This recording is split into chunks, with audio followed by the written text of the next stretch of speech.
Chris, let me call in. Let me get in here. Yes, but at first we're going to do, just because I haven't talked to Michael in a while, so I'm just going to do just me and him at first once he joins in here. And then after a little while, we'll start letting people jump in.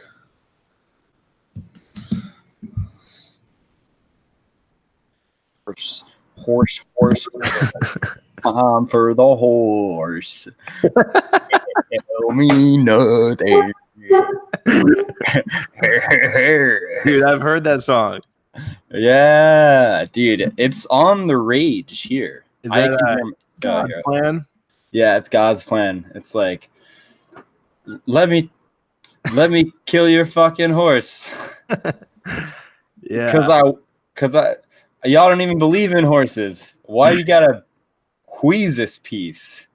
Yes. That's not the same song either. Yeah. How you doing, man? Good. A lot. Really brightened my day as soon as you tried to call. I was really sad today, but now I'm not as sad as I was. That's for sure. Dude, I love that on our last trip, you and I we accomplished so much in so little time. Was the thing. I was thoroughly impressed with our ability to get our shit together and really come together on a plan and iron it out quickly. I would say we shot between 10 and 33% of a documentary. I would say we probably shot 400% of it, and that it's already finished. And I'm sending it to you as we squeak. Squeak. Squeak. So yeah. I want to let you in on a secret. Something that I tried on the last hangout. Oh, I know. This has been a long time coming. I know what you're about to say. What? You can. It's okay. Like I'll accept you either way. So I think part of the way through this hangout, I'm gonna put the hangout link in the chat, and then anyone who wants to join can join. Because I did that last time, and like a bunch of random people joined, and it was pretty funny. But I don't want to do it right away because I have to catch up with you first. There's so much that's happened. Oh, I think you're frozen, or I'm frozen. Yeah, I can't hear you. You're all non-existent right now.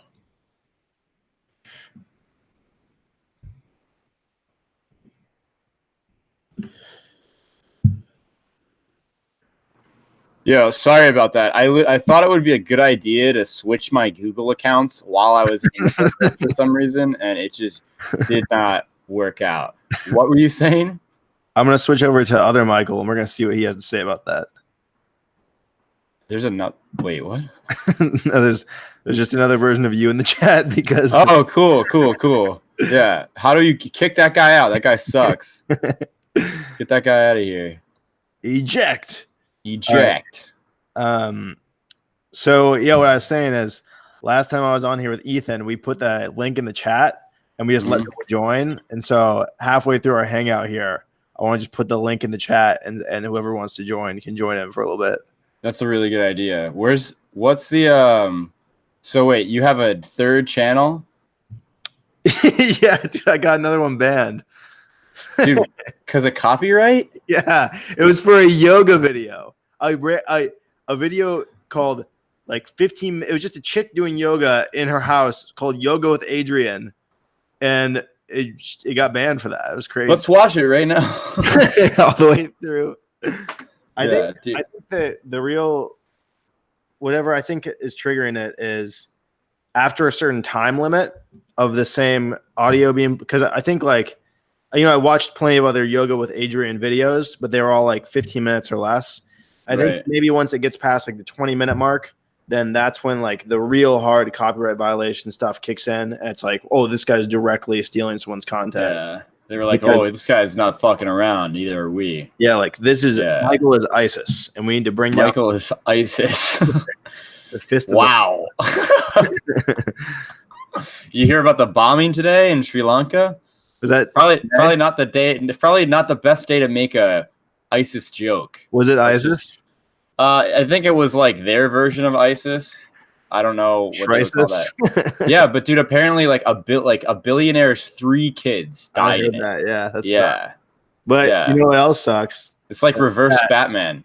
It sucks that hey, what about the other? I mean, like 77 other people died or something, right? Like you don't hear about that. It sucks that we're like, oh, the poor billionaire. Yeah, the poor billionaire. I mean, it's the most. We shouldn't Let's give it like 2 years, and then we'll have this conversation. But I do feel really bad. I mean, as a father, you know, to like lose your children, regardless of whether like he probably had a beautiful family, and now it's destroyed. I mean, that's very unfortunate. But in other news, my birthday is coming up May 22nd. Which is in a month, and I'm looking at the age. I don't really do self-promotion on the stream. So sorry, if you could shut up for like a minute while I say this. I'm 22.919, and I'm gonna. I do this every year where I get the my little phone and I go 22.99999. Oh look, I'm 23, which. I don't think when I'm 23, you and I are going to talk to each other anymore because nobody likes you when you're 23. Yeah. I hardly like you at 22. Yeah, I'm a really hard person to be friends with. It's going away quickly. I'm a very shitty friend. I'm a very bad person. Oh, fuck. I forgot. I was going to put the link in the chat?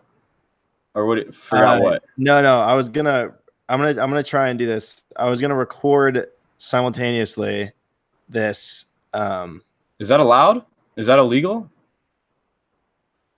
I might have to copyright violation myself afterwards, but yeah, especially and I'll have to copyright violation your copyright violation. Because I want us, since you know obviously it's gonna be. You're not going to be out here permanently at any point this year, so most of our communication is going to be remote. Even though, you are going to have to visit at some point. But I would never self-sabotage my life at a very critical moment in its development and spend the rest of my life living off of you and contributing nothing. But I wanted to do this podcast thing. You know, I like the idea, and every time I think about it, I'm like, I would love to. Oh yeah. I want to do one with my mom. Like I want my mom to be our first guest, and I'll just be like, "Why'd you fuck me up so much?" Yeah, that would be awesome. Why am I so fucked up? Like, does everybody think I'm weird? What did you do to me? Yeah. So I'm downloading GarageBand right now, and I'm gonna try and simultaneously record this. Oh, I could just do that. Well, the only thing is. I'll just do it on OBS right now. I literally pop open OBS and then I'll just record it. I have the record button hotkey to my keyboard. And I have terabytes of space. I think the audio quality will be higher if we each separately record our voices and then put, you know what I mean, through like But they will be, because I have two things. I have my input, and then I also have my desktop audio. So I could just individually control your level and my level at the same time. But you would be still hearing my source through like through the internet though, right? So it'd be like, yeah, but like there's no way that we can remedy that. But I think if you recorded yours locally and I recorded mine. Oh yeah, we could totally do, like, yeah, I could open Audition right now. Yeah, yeah. Let's try that on this one. Yeah, okay. And then, I can get Audition after. Okay, you're just gonna use GarageBand? Yeah, I think that. Hopefully. So mine's gonna be in WAV, and it's gonna sound like gorgeous, and yours is just gonna be like. No, I think I have a feeling you can do waves on GarageBand. I don't think so. I think you got your. That would be so annoying if you couldn't. That would be so weak of GarageBand. Dude, do you think Apple was like fuck it, like we tried the iLife update and Adobe kicked our ass, like don't give them Wave, we can't afford it.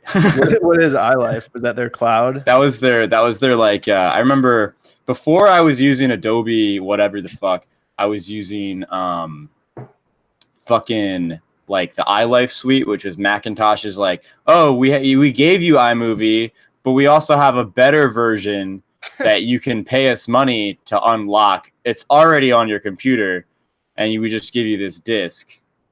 And that's what I did. And I had like a more advanced, because you would have iMovie, and then they'd be like, oh yeah, this is only in the new update.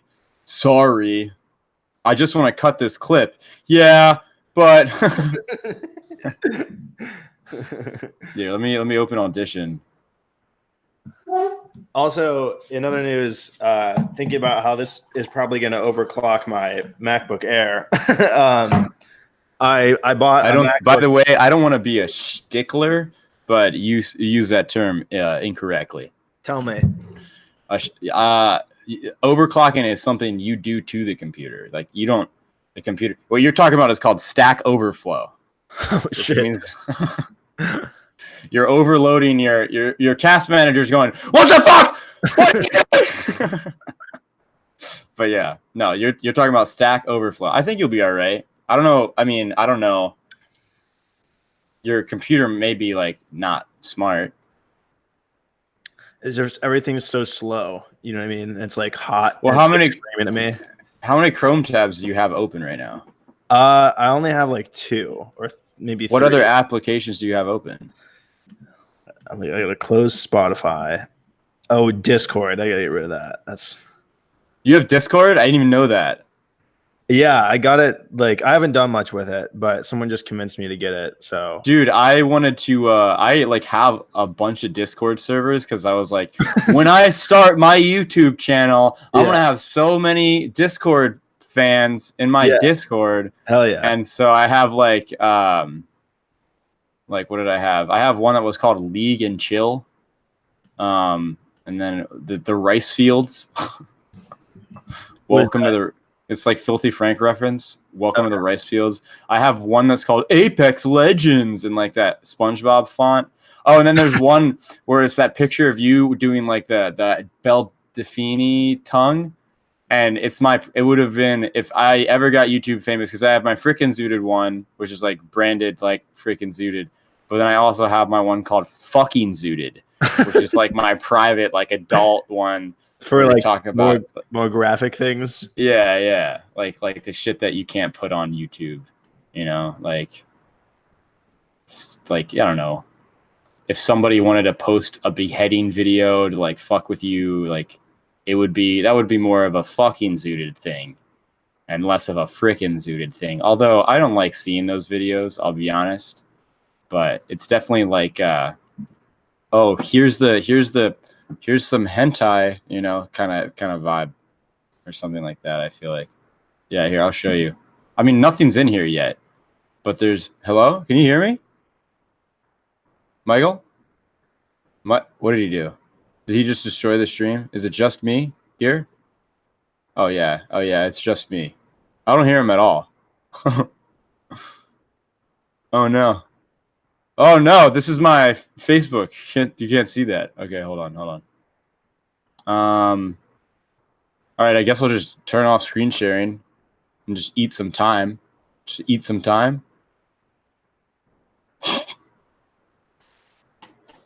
Okay, all right. So I have this Discord, but I also have. I guess I'll start recording an audition because I know he's gonna come back in a second. Where did he go? All right, I'm gonna call him. I miss Michael B being on the stream. Michael, can we get a Michael BACHURSKI for a live streaming day? Yeah, no, he came out to LA and we spent some time together, but I've just been so busy that I fucked up and like we didn't accomplish anything that we wanted to do. We were gonna I got this book called like How to Be a Social Media Influencer in 5 Days, and we were like, let's make a documentary about it and let's like try to become internet famous in 5 days. I don't think it would have worked, but it probably would have because, you know, we're both so incredibly intelligent and make such great decisions all the time that it probably would have went completely perfectly.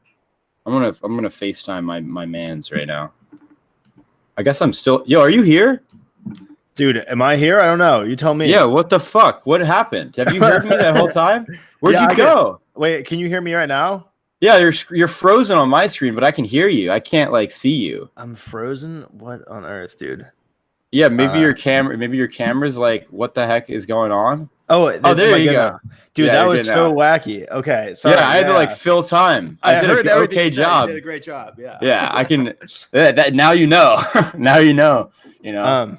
I think all that might have happened. I'm gonna try this again, and we're gonna see if we go round 2. But I think all that might have happened when I started recording on GarageBand. So I'm gonna press record. Okay. And we're gonna see if I eject myself. Okay. Hello. I'm still here, right? Yeah, you're still here. I can hear you. Can you hear me? Yeah, I can hear you. And I checked the audio on the GarageBand. Really nice. So if you record yours and this works, then we can totally compile this and try it out. All right. Well, oh man, I am distorted as shit right now. Hold on. Let me. How do I get it? All right. Hold on. Let me stop recording. What can I do? What do I do, Lord? What do I do? That was too much. I gotta dial it back. A bit. Okay, 3, 2. Here's a. Can I just record here and turn down? Hello. So I actually took a class. You won't believe this. I took a class in like this is how you do audition, and like just like I don't remember shit. Dude, I did sort of one of those as well. Yeah, I was like I don't remember a fucking thing at all about. I don't know. Oh, okay, I can do it here. Was that USC? Yeah, I don't know. Yeah, it was like a good class too. Like they flew people in like. Like it was official. Like there was a pretty official class. Okay, I think that'll be. Oh, I'm still getting a little distorted here. Hold on. Give me like 20 seconds. You're good. Horse stock is attached. Test. Oh man, I'm blowing it out the ass right now. Why is it? Do you know how to control? Oh, because I have an amplify effect on it. That would make sense. It's like they're like amplify. Do you know how to change your input volume for Audition at all? Like probably edit preferences, audio hardware. Yeah, there it is. Audio hardware, audio channel. No appearance. No. Maybe is there a gain meter on your actual mic or interface? Yeah, there's a gain meter on my software that I use. Is it turning me down too much? I mean, it's not gonna. You can hear me though. Yeah, I can hear you fine, and I can turn you up in here to compensate too. Okay. Let me dial it back and hit this record button. Test 1 2 testing 1 2. Peter Piper pick peppers and run. What is that 50 Cent line? Run rap rhymes. Peter Piper pick peppers and run rap rhymes. I'm 50 Cent and I like dimes. I don't like nickels. Don't give me a nickel. I will give it back to you. And with malicious intent. Dude, I think computer bots wants you to completely replace me on the live stream, or they want you to have your own live stream. One of those two. I don't have the if I could I should talk to you about starting a GoFundMe just for life in general. Just for life in general. But I should talk to you about having me get up and do a live stream too, because I would totally do it. And I would like do it in class, and like people would have a problem with it all the time. I'd be like, can I come into your confession here at church? What the fuck are you doing? Like, get out. Hey, you mind if I come in here and hang out with you and your girlfriend? You guys are making out on the couch? No, dude. My finger's in her butt right now. Get out of here. Are you recording right now? Yeah, I'm recording. All right, do you want to start this like a I mean, now that you just brought us in with that intro, okay. I want to officialize the intro by saying, this is the Michael BACHURSKI show. on Michael Gary's live stream. It's the Michael BACHURSKI show. Hi there, I'm Michael BACHURSKI, and welcome to the Michael BACHURSKI show. Tonight, I have Michael Gary on his own YouTube channel. I know, right? What does that say about the anniversary? Right? What a beta male. What a soy boy cock boy. Huh? Why don't you just give me all of your property and belongings right now and make it easier for the both of us? Are you going to say anything back to that, or are you just going to let me ramble for another? I don't want to step on anyone's toes. Yeah, that's what I thought, bitch. So the first segment, I lied to you. I've been planning out what to do for this podcast for years now. And so I have a list of 166 different segments. And so it starts with segment one. Segment one is where both of us, we take turns getting completely naked and yelling racial slurs. You go first. Sounds like a fun one. I'll go. Yeah, I'm down to go first. Are all races off limits? No, you can only do Costa Rican racial slurs. Costa Rican racial slurs and African American ones. No, only Costa Rican and Croatian. Croatian. I don't even know if there is one for Croatian. There is. I am Croatian. What is it? You can say it to me. I'm going to give you the Croatian pass. You have the Croatian pass. Okay. It's Kroom. You just gave me a Kroom pass. I gave you a Kroom pass? I don't know how offensive it is, but my brother was yelling it when we were in there. Wow. I've been called as I'm also Hispanic, I've been called a spick before, which people like don't realize is really fucking offensive. But like people just like casually say it and be like, oh, like that stupid spick like keyed my car because I took his tacos or something. And I'm like, Jesus Christ, like that's a really hateful word because it sounds like spit, you know, like it doesn't sound like, I don't know. That's not it's not one that can transition into a term of endearment, you know, like I wouldn't be like, oh, what's up, my spit, you know, like it's just like wouldn't work. But people like to fuck with me would try to call me a beaner sometimes. And that I'll be like, I'm not Mexican. Like, I don't see that at all. Like, I'm not pissed about. I honestly am personally. I don't get really offended. But if somebody does use a racial slur, and it's not like as a joke, like if Louis C.K., which by the way, you can't even say anything about Louis C.K. anymore because if you do, you're gonna get on I guess like a watch list. Probably like some sort of watch list, right? Like this dude's alt-right. He's crazy. He saw Louis C.K. in 2017. I want to take a second to apologize to my live stream. I'm not going to be having Michael BACHURSKI as a guest anymore. I've decided to distance myself from controversial figures. Yeah, I would like to formally apologize right now. I have the opportunity. Doesn't line up with my branding or my message. My sponsors are getting mad. Yeah. Today is brought to you by SeatGeek. Yeah. Today's brought to you by Gillette and Dollar Shave Club.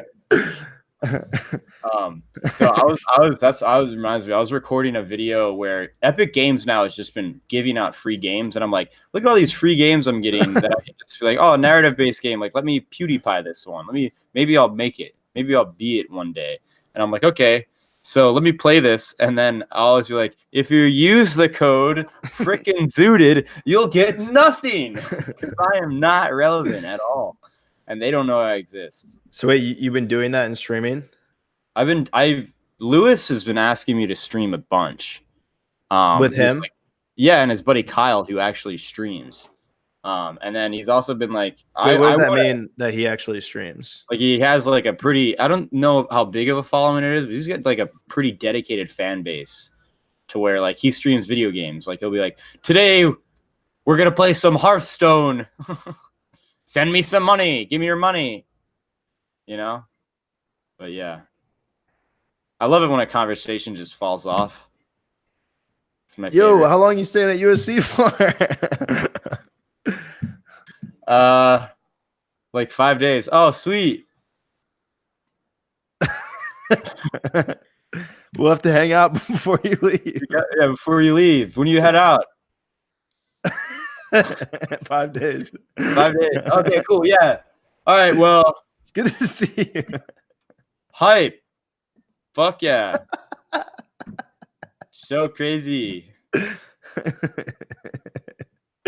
You still like live streaming? Yeah, I'm doing it right now. Oh, hype.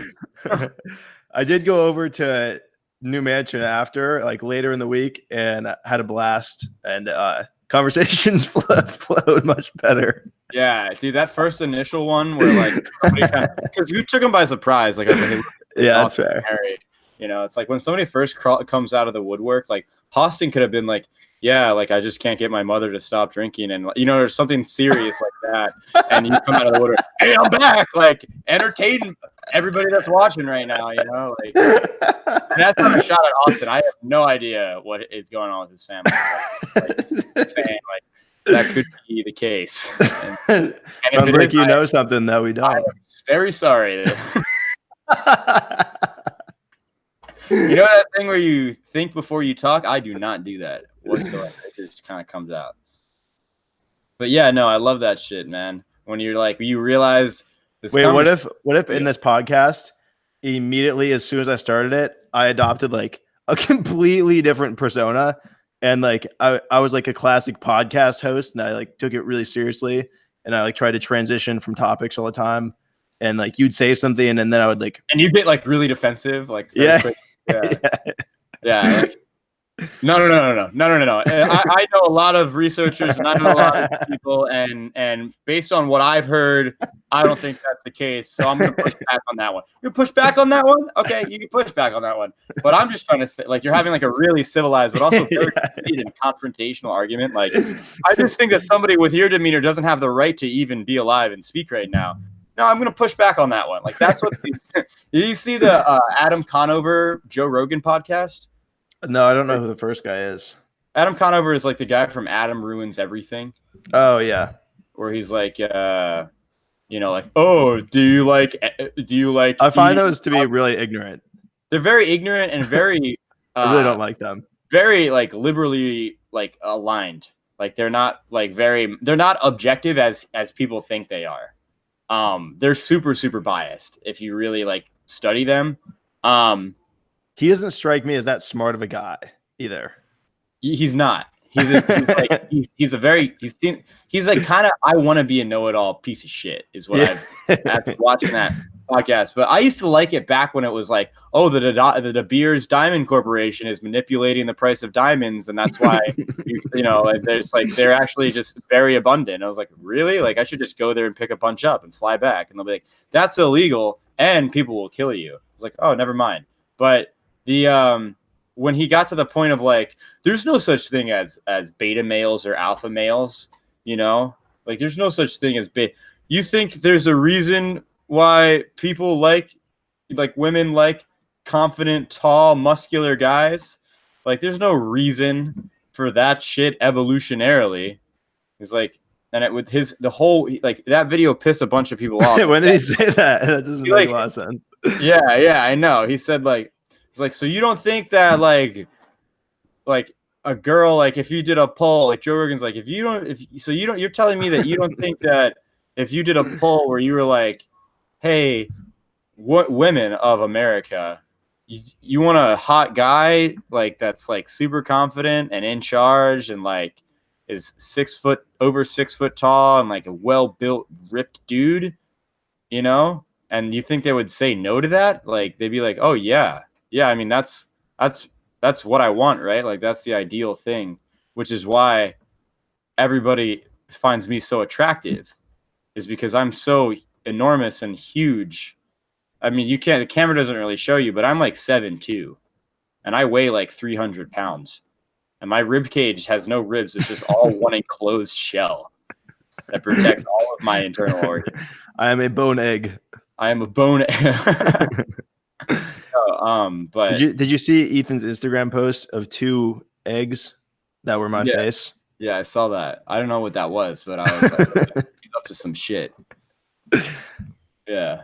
But yeah, no. So I guess Adam Conover tried to defend that, and I was like, this fucking dumbass. Like, what is his argument though? His whole argument was, there is no strictly scientific basis and scientific definition for these terms, and it's not like there's an alpha male in the animal, like it's not like the animal kingdom, and from a strictly scientific standpoint, it's like, dude, like, but nobody uses the term that way. Like nobody goes, you know, like we don't divide our culture into soldiers and workers like a colony of ants, you know, like there's life is comprised of different types of hierarchies, and people have their own, like some people can lift heavy things up, and some people are like me and can literally bend reality with their mind because of how intelligent they are. I think the general idea is like competence is attractive. Yeah, like competence in any sort of regard is attractive. Yeah. You know, like if you're good at something and you're you know what I mean, like it's hot. Ooh. You know, like look at how you drink that water. Wow, you see that shit? One of the most competent, and I think the same thing, at least for me, I find like really like true, and the other way around. Like if I see a girl that's really good at something, I'm immediately like, whoa, that's tight. You know what I mean? Yeah. There's something to be said about like a strong, independent woman who is like can lift up a tree trunk. Who was essentially like, you better be at the base level as competent as I am, or you do not have a shot with me. Yeah, I like that. I like that a lot because you're gonna make me work my ass off. I love it, you know. But no, there's something to be said about people who are really, and like I think that is across hierarchies or like just life in general. Like if somebody's really good at something, like even if they're not making a lot of money and you can see it, you're like, holy shit, like yeah, you know, it shows. If you know, you know. If you're bad at everything and you're like very physically out of shape and you clearly don't take care of yourself, and you smell bad and you have no useful traits or skills and your personality isn't very developed. I mean, god awful. Like you have the emotional intelligence of a 10-year-old. And you don't, you know, read the books, like you're going to have a hard time finding a date. Oh yeah. Yeah. All these like whiny guys and also whiny women, I think are just people who are like really weird and couldn't like muster it up to be like, hey, like I don't want to weigh over 200 pounds and like smell bad, you know.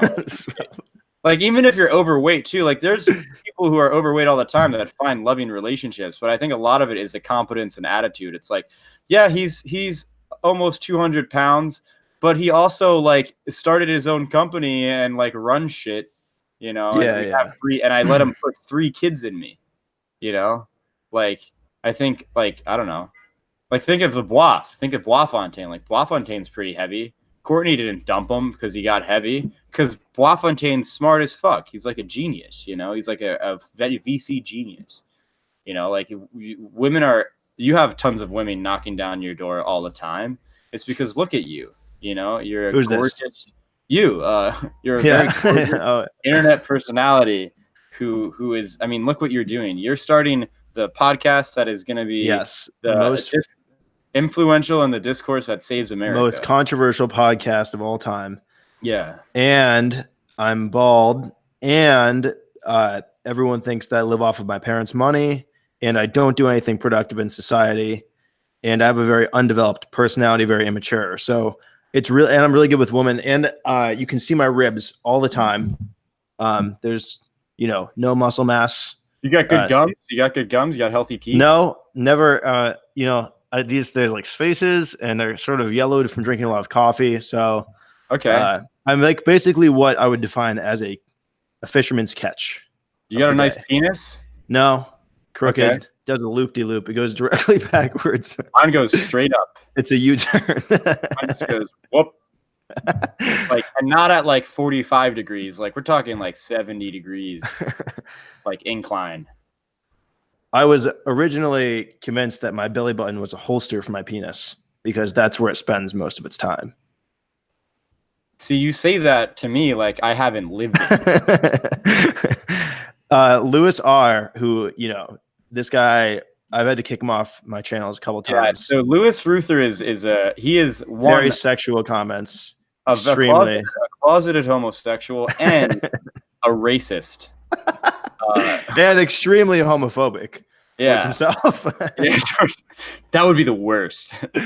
Like if you're like a white nationalist and you're like, man, dude, Cletus over there is looking kind of hot tonight. What are you looking at, Terrence? Nothing, man. I'm not gay. Fuck those guys. Fuck them. Yeah. Cletus. I mean, what? Dude, what do you imagine? Think? Worse do you than think that. Their name is gonna be like? You think their name's gonna be like Keith? Like, you think Keith is in there holding the tiki torch? Like, no, dude. Like, Paul, Keith. Do you like, think they are doing that shit? Do you ever go to or like, how like people use tiki torches for their backyards? Yeah. Do you think about that? You ever go to a Walmart now? No. Everybody buys the metal ones. Why?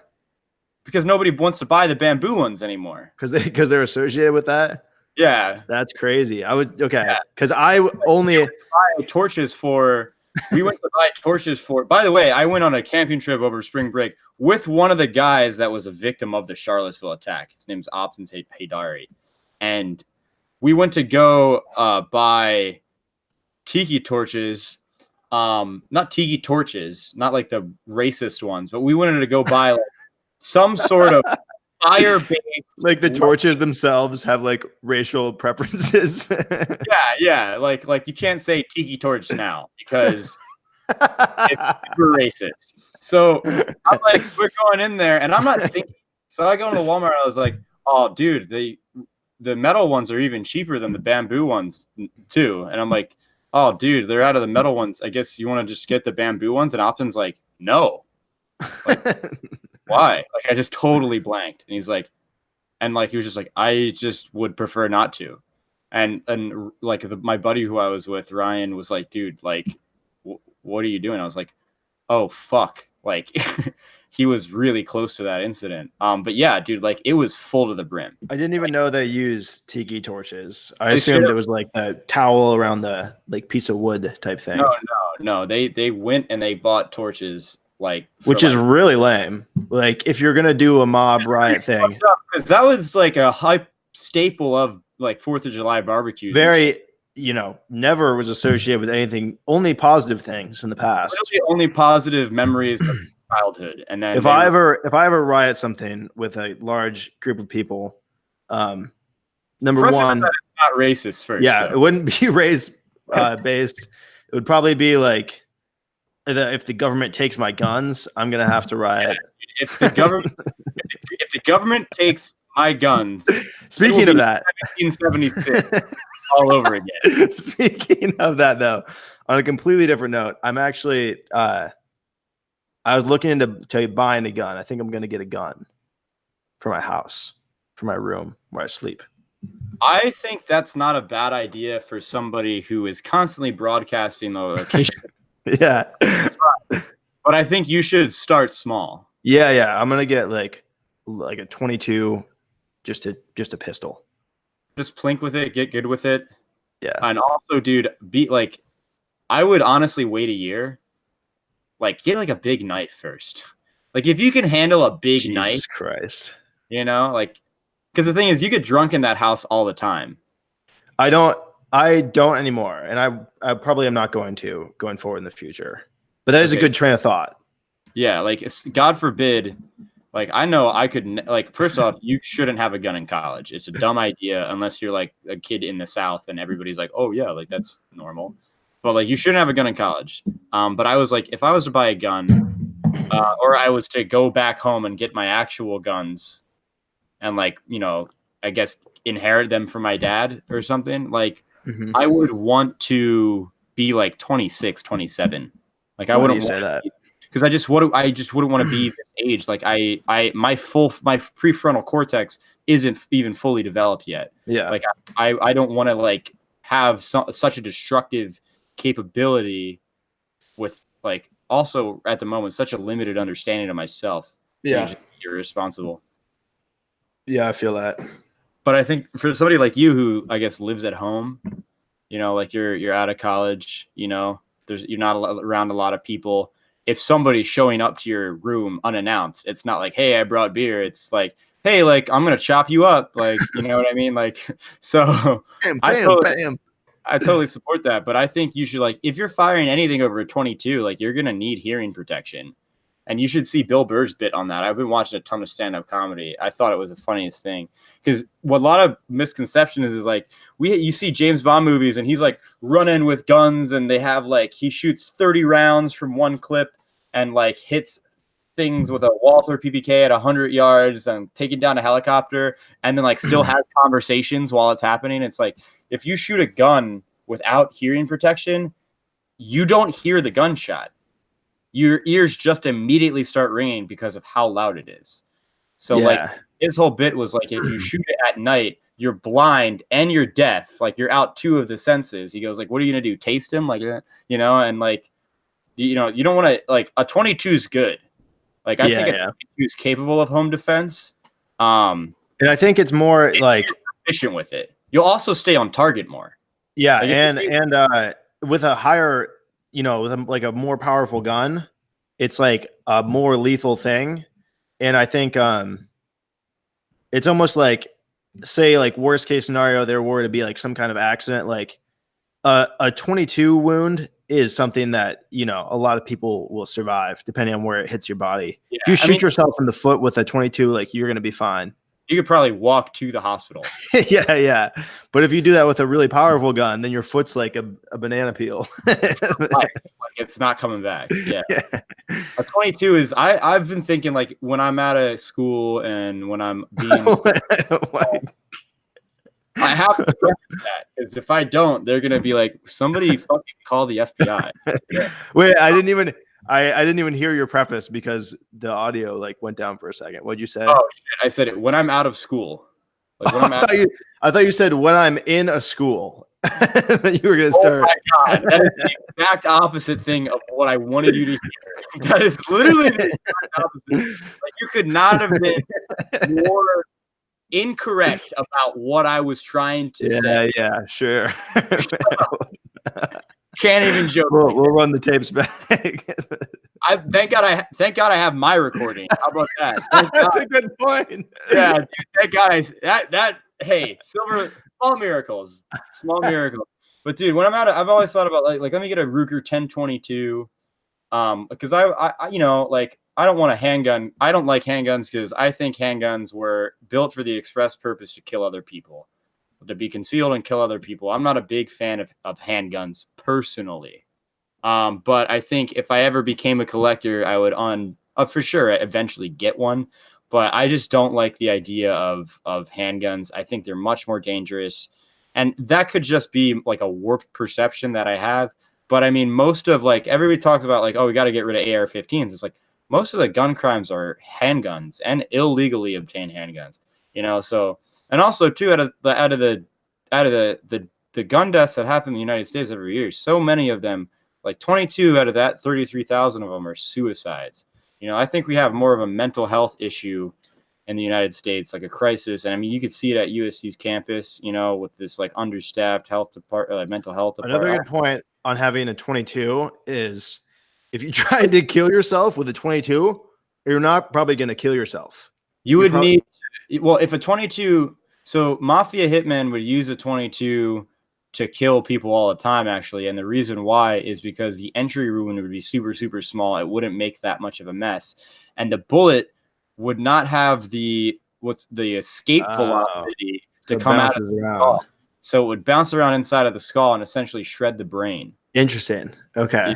But I thought, like, when I'm out of school and I got a better head on my shoulders and I'm responsible enough to own a firearm, I get like a Ruger 1022, like a small plinking rifle, or I've been looking at maybe I get something kind of like more collectible. So I was looking, I saw this thing called the Silent Destroyer,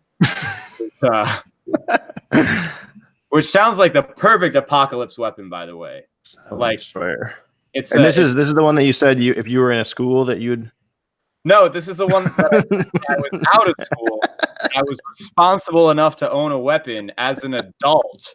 I would potentially maybe spend the money to buy this one. You fucking asshole. Fucking good dick. You know that, right? You fucking piece of shit. But yeah, so it's called the Silent Destroyer, and it's I think it's a 44 Magnum round. But it's a bolt action rifle that has 4 shots, and it's like the old Commando DLS carbine where the entire front half of it is a suppressor. That's cool. And it just shoots like super, super quiet, like you can barely hear it. And the reason I would want that is because it's like, oh, you would assassinate somebody. It's like, no, like, but I'd like to be able to shoot without putting on big old fucking earmuffs all the time. And like, yeah, it looks like some of the guys shooting this aren't wearing any ear protection, which is cool. Yeah, they're not wearing any ear protection, and it's like a brush gun because it's a subsonic round, so it could like go through brush. If I wanted to hunt, which I probably would, I'm not a big hunting guy anymore. So let me just confirm, this is the gun that you're looking for, right? Right here. This is this Silent Destroyer. Jesus Christ! Is that what you were looking for? That woman is in pain. See that guy right there? Like the guy is this guy, the Silent Destroyer. I'm also mental illness. The Silent Destroyer. That's another one. Oh wow, that's deep. Yeah. Apple News, nice. Apple News. Crazy Thanks, revelation. Yeah, dude, I love it when a $1 trillion corporation makes social commentary. I love it so much. But yeah, dude, here I'll pull up a little video of it. Provided that it doesn't get me put on some sort of FBI watch list, but like I don't like to, but I'll admit it. Like I can appreciate. I don't like handguns. I don't want an assault rifle. I don't even like shotguns because you want to talk about a devastating weapon that would fucking kill you if you accidentally discharged it. Fucking huge shotgun, just rip you apart. I like a long range targeting like plinking rifle that's just low effort, low cost ammunition. This is like a kind of like a BB gun. I mean, fuck, they sell 50 caliber air rifles now that could like kill a person, and you don't need it like a waiting period for those. Nobody's talking about those things. Like you could get one of those too. I'm pretty sure I can order a gun online, no permits needed, and just get it here in Texas because I'm 21. I think that's the case too. I'm not certain about that, but I know that in Florida, like you can literally be like, "Oh, I have a gun in my truck. You want to give me $50 for it?" And the guy, yeah, sure. Like I guess I'll buy my 27th gun. Like they do not give a fuck. They're like, as long as you wrote it down on like a Post-it or something like that, it's fine. I'm serious. Like I was talking to a guy about it. He's like, yeah, literally, like, you just write it down on a Post-it. As long as there's some sort of documentation there's a proof of sale, no waiting period. I'm like, Jesus Christ. Yeah, that's crazy. Yeah, it's insane. This little thing though, here, check this out. Oh my God. Oh my God, you're talking about guns? So like, look, it's just like a little regular blink. Beep. I can't hear it at all. Yeah. It sounds like nothing. The sound of the round hitting the steel is louder than the gunshot. That's cool. Yeah. But dude, I'll tell you what, brother. I tell you what, the government ever collapses, you ain't ever gonna see me. Dollar ever collapses, I'm gonna be in the brush with my little silent destroyer. Plank. I mean, it's like a really ideal like I think survival weapon.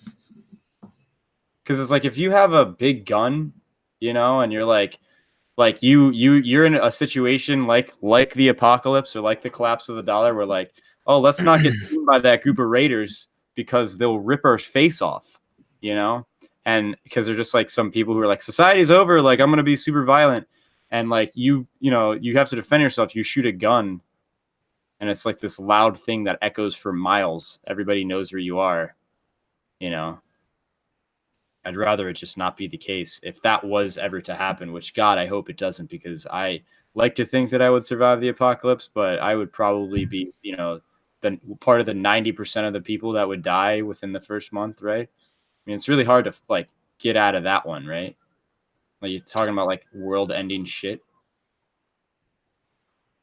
So one of the comments that was made early on, I think maybe by Naomi or by Chip, who Naomi just joined, she said BACHURSKI, was like, it would be funny if there was some kind of like apocalypse right after this year, and then I would be, and like say, but YouTube survived, right? Or like this online video archive survived. Like every human died from a pathogen immediately, right? But then aliens or someone came down and they saw, and there was like one full record of like a human year that was me, and they were like, oh, this is what we're going to base the rest. This is what civilization looked like at this point, and it was me, and that was the example. That would be really sad. They'd be like, everyone shaves their head, and then shaves their head and poisons himself. Thank God you guys are dead. What the fuck is wrong with them? They talk about killing each other as a joke, like, you know, they talk about when their world is gonna end as a joke, and they're excited about it. Fuck these guys. Let's get out of here. I don't want to reanimate this planet. I don't want to bring it back to life. It's best if we just don't talk about this one. Omuamuah. Dude, come back. I want to talk to Omuamuah. I forget. Do I have the dude? I never use this voice changer anymore. Hold on. Let me see. Is this test? No, it's not it. Which one is it? It was deep. Yeah. Is this one it?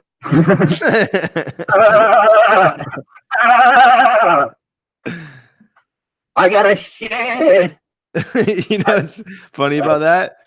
I'm assuming your audition is not recording those voices, right? Oh, it is.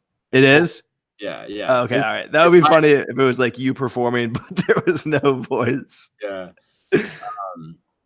Which one was it? Was it this one? Yes. No. Wow. That's weird. This one? No. This one? Hey. That one sounds like it could be it. Yeah. So, Omuamuah, I'm wondering if Michael BACHURSKI still can't stand his professors. Do you have any information on that, Omuamuah? Michael BACHURSKI is the smartest in your entire race, puny human. He is above any learned professor. One day he will conquer this earth, and you will serve him for an eternity.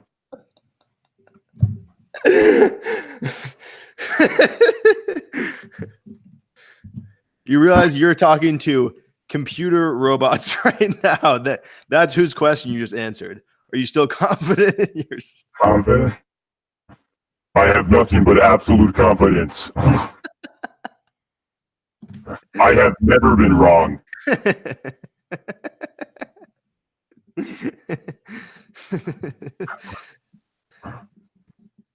Do you have any other questions? You ape. Guys, ask Omuamuah your questions now or forever keep your silence. Omuamuah will be doing another lap around the Milky Way after this, so he'll be gone for about a week.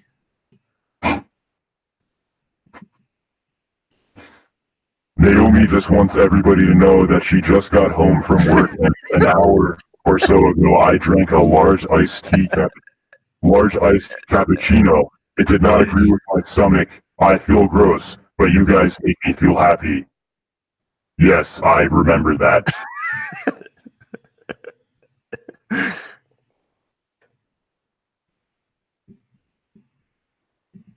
You guys want to hear a space joke?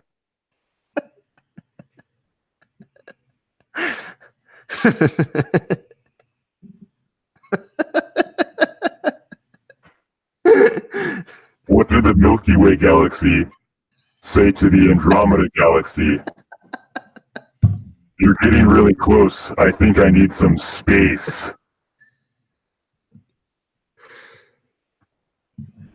Oh man, thanks Omuamuah for coming and being a part of the show once again.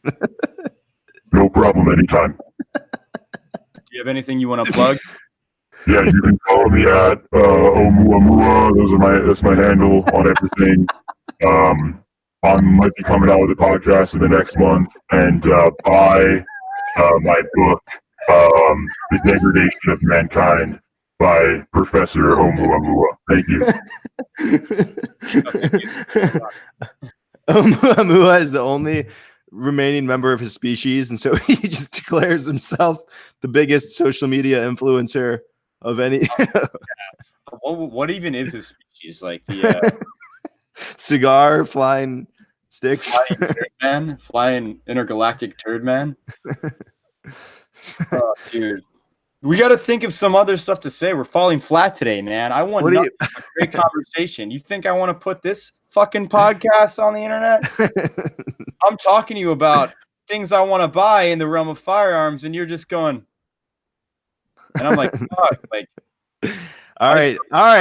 Okay, no, I have something to talk about. Okay.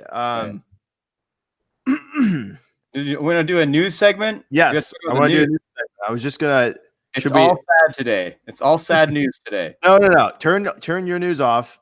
I'm gonna find you because you know you're reading too much sad news. Let me find it. Watch. Good news. Good news. Here we go. Two high schools. That's amazing. Two high school sweethearts found love again after 44 years later. That is absolutely incredible. Man with stage 4 cancer wins lottery. Wow. Marine veteran who crawled to Boston Marathon finish running saved my life. Holy shit, that's an inspiring one. And the most inspiring of all, teacher's skirt covered in kids' doodles is the hit of the art show. Actually really sick. That's a sick idea. Scroll back up a bit. Let me see that teacher. You think she's got a kick?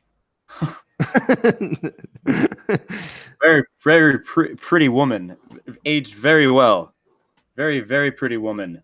Yeah, I think we all know why she was a hit at the art show. Yeah. She that dress very well is why she was a hit at the art show. Like if it was like a really large like teacher, and it was the same like 6'4", 6'5". Not the kind of large I was talking. You don't think the dress would fit? Bodybuilder? I don't think people would be too male teacher. Let's not get me started on that. Omuamuah teacher. Yeah, I don't know, man. If a man teacher wants to wear a dress, you know, I wouldn't. But to each their own. You know. What other sound effects we have on here? How do I get off this topic as fast as possible?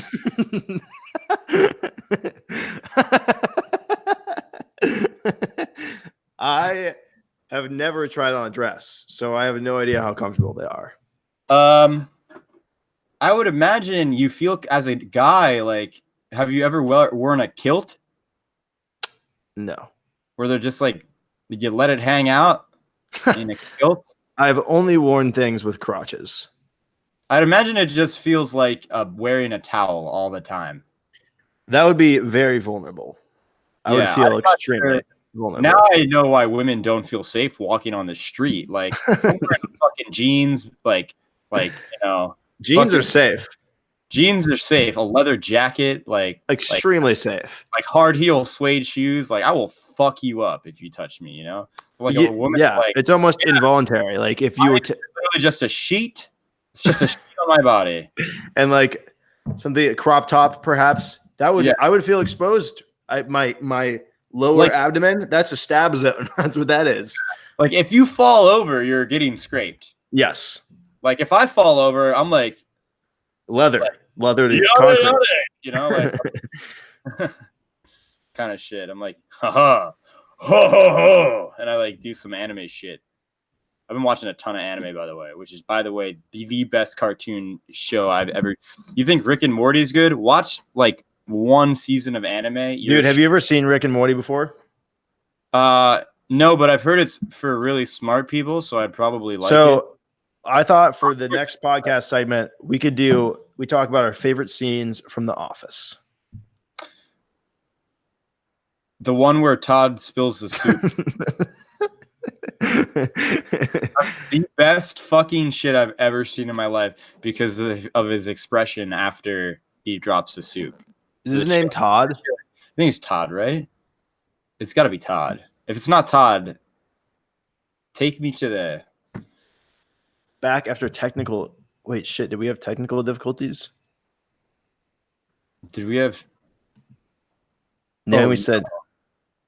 Dude, what? Difficult... Was that us or you, Naomi? I think she might have been her. I hope it was her. Yeah, me too.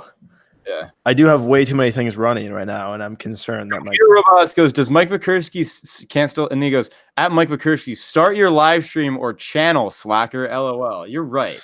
You are fucking right. I fucking agree with you, and that's why this summer I have decided to take some time off from everything in my life, drop everything important that I'm doing. Like if I'm holding a baby, whoops, and just fucking dig into my channel, splat. Yeah, babies are made of water. Yeah, babies are water balloons. Which, by the way, if babies are 70% water like every other human, that means that 70% of babies are not human. Yes. That was a bad joke.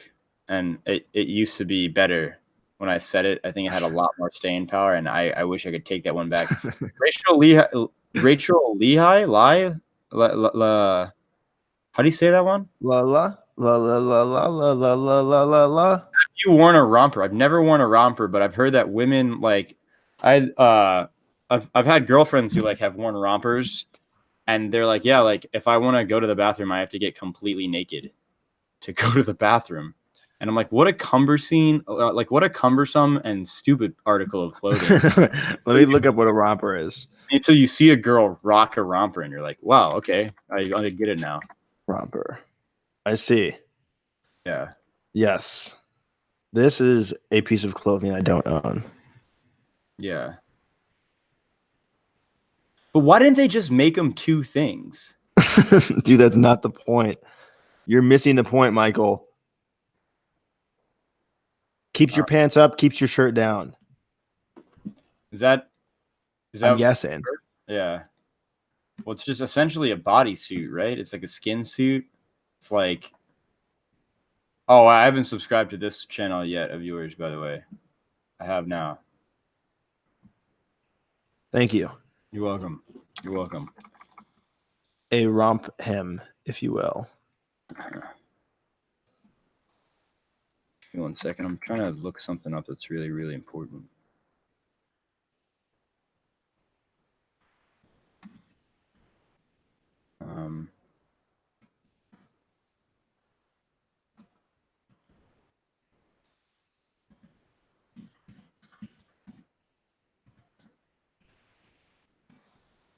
Michael, you're not... Oh, Michael, you're not going to believe this.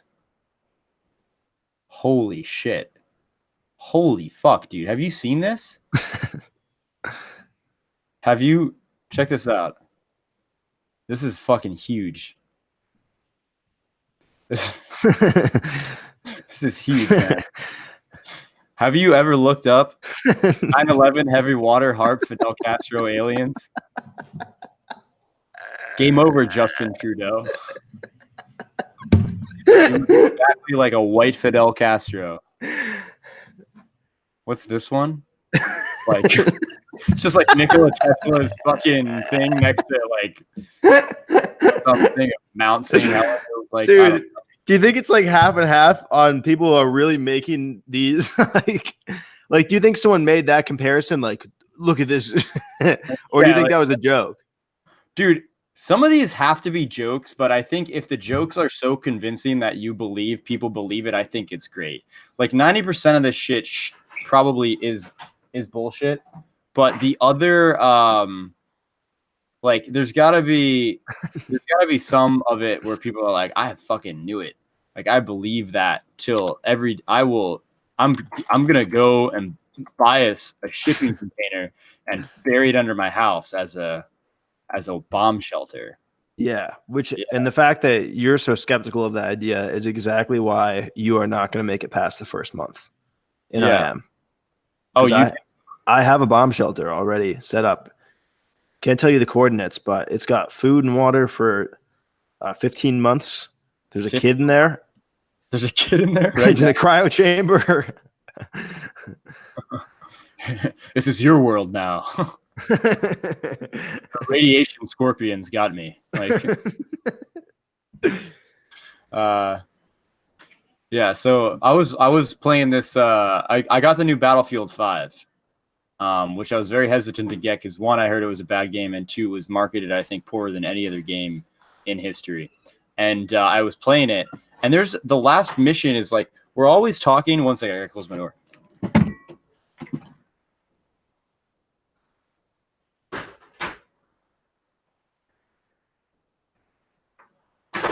Like we're always talking about like in video games, you know, they're like, oh, like, you know, because in Call of Duty World at War, they didn't give a fuck. Like they put the swastika all over that bitch. They're like, you're in World War II and you are fighting Nazis right now. Like, and they depicted the intense violence of World War II in that game. Yo, can I just say that you're looking a little slouched right now? I wish there was something you could do to improve that.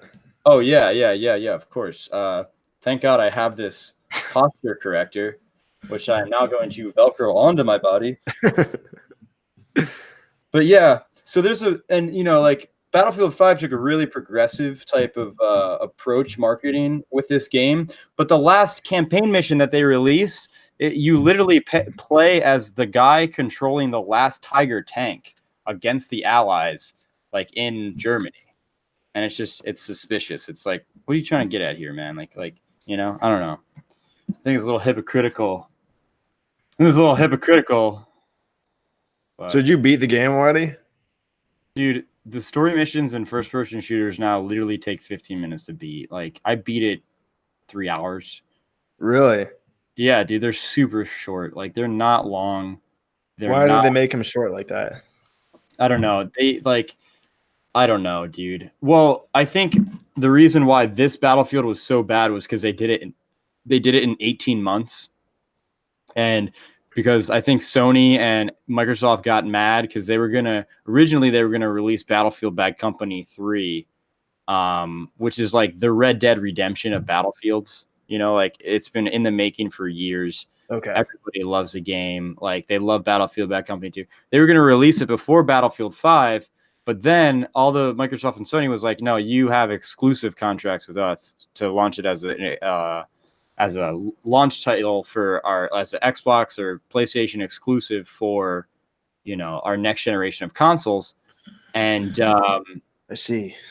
And I was told that to Lewis, by the way, who, if he's watching this, I fucking was right. And I'm going to come downstairs after this and rub it in your face. Because he was like, they're not like, the PlayStation 5 is not like coming out soon. And then literally 2 days later, Sony's like, guess what's coming out next June? Like, next June? Yeah, I think so. So like a year and a quarter from now? Yeah. It's a long time. But the PS5? A new console war has begun. What does that mean exactly? Like, not what is that? Like, I know that means new consoles, but like, what does that mean for the world? You haven't heard? No. The kings of old of the console wars? You know, like consoles release at the same time. Okay.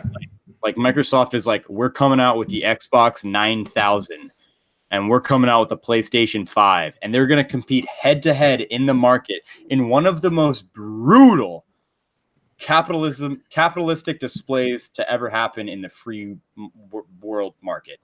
It's like, yo, fucking anybody who plays PlayStation should belong in a camp. It's like, we should turn people who play Xbox into food, like go at each other's throats online. Yeah, and yeah. Like if like I remember being at that age, and you know, like I was friends with people, and then they got an Xbox 360 and I got a PlayStation 3, and we just weren't friends after that. Not because we were like, oh fuck you, but it was like we just never played together. You know, But what I mean? does them releasing the PS5, what does that mean for the war specifically? It means it's like World War VII. So there's new Xbox coming, basically. There's a new Xbox coming, and there's a new PlayStation coming.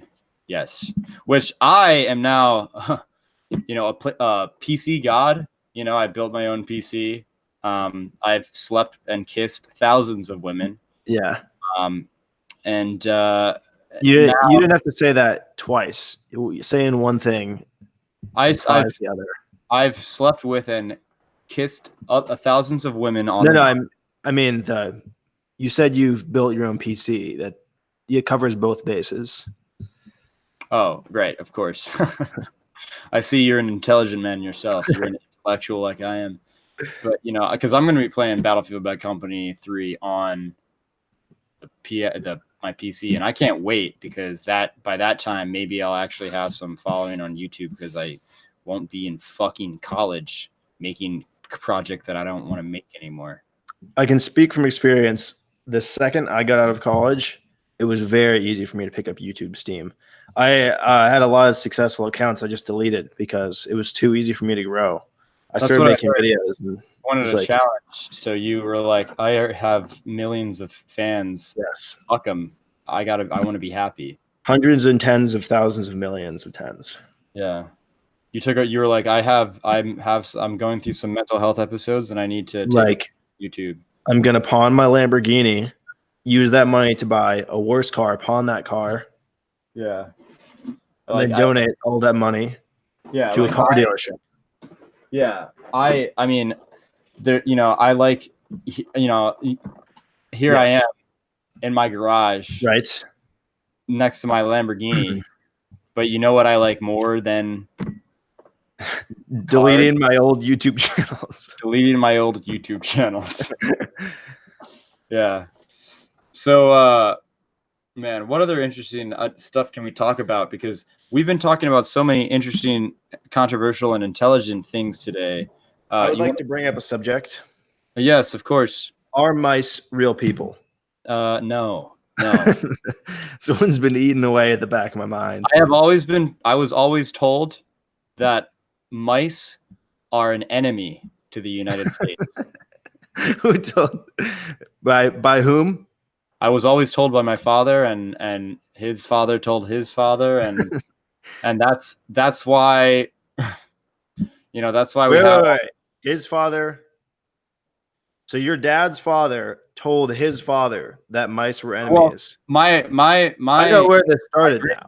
My great grandfather fought in the war, the first one, and against mice. Against the mice, and then the second one fought in the second war, also against the mice, when the mice like rearmed themselves. Yes, when the treaty. Treaty of the mice versus the humans, it made them mad, and they were like, rebuild. When Stalin signed that non-aggression pact with the mice, and then they violated it, and then they were like, we're going to kill all the cats. Like, we're going to put all these cats in camps with gas chambers. My grandfather was like, fuck these guys. I'm going to fucking storm this beach. You found a way to take all the cheese. The most random topic into a Nazi reference. I asked if mice were people, and you have arrived here. Well, I think it comes with the territory when you want to talk about the question, are they people? Right? Like, I think that's not that far of a jump, you know? like it's not like you were like, oh, like, what do you think of, Pluto not being a planet, and I was like, like we should have put Pluto in a concentration camp. Like it was a very realistic leap. But to hold you there, is that a statement you agree with? No, of course not. Why? Pluto? I you gotta let me finish. Okay. I have a lot of planetoid friends. I do a lot with the small moon community.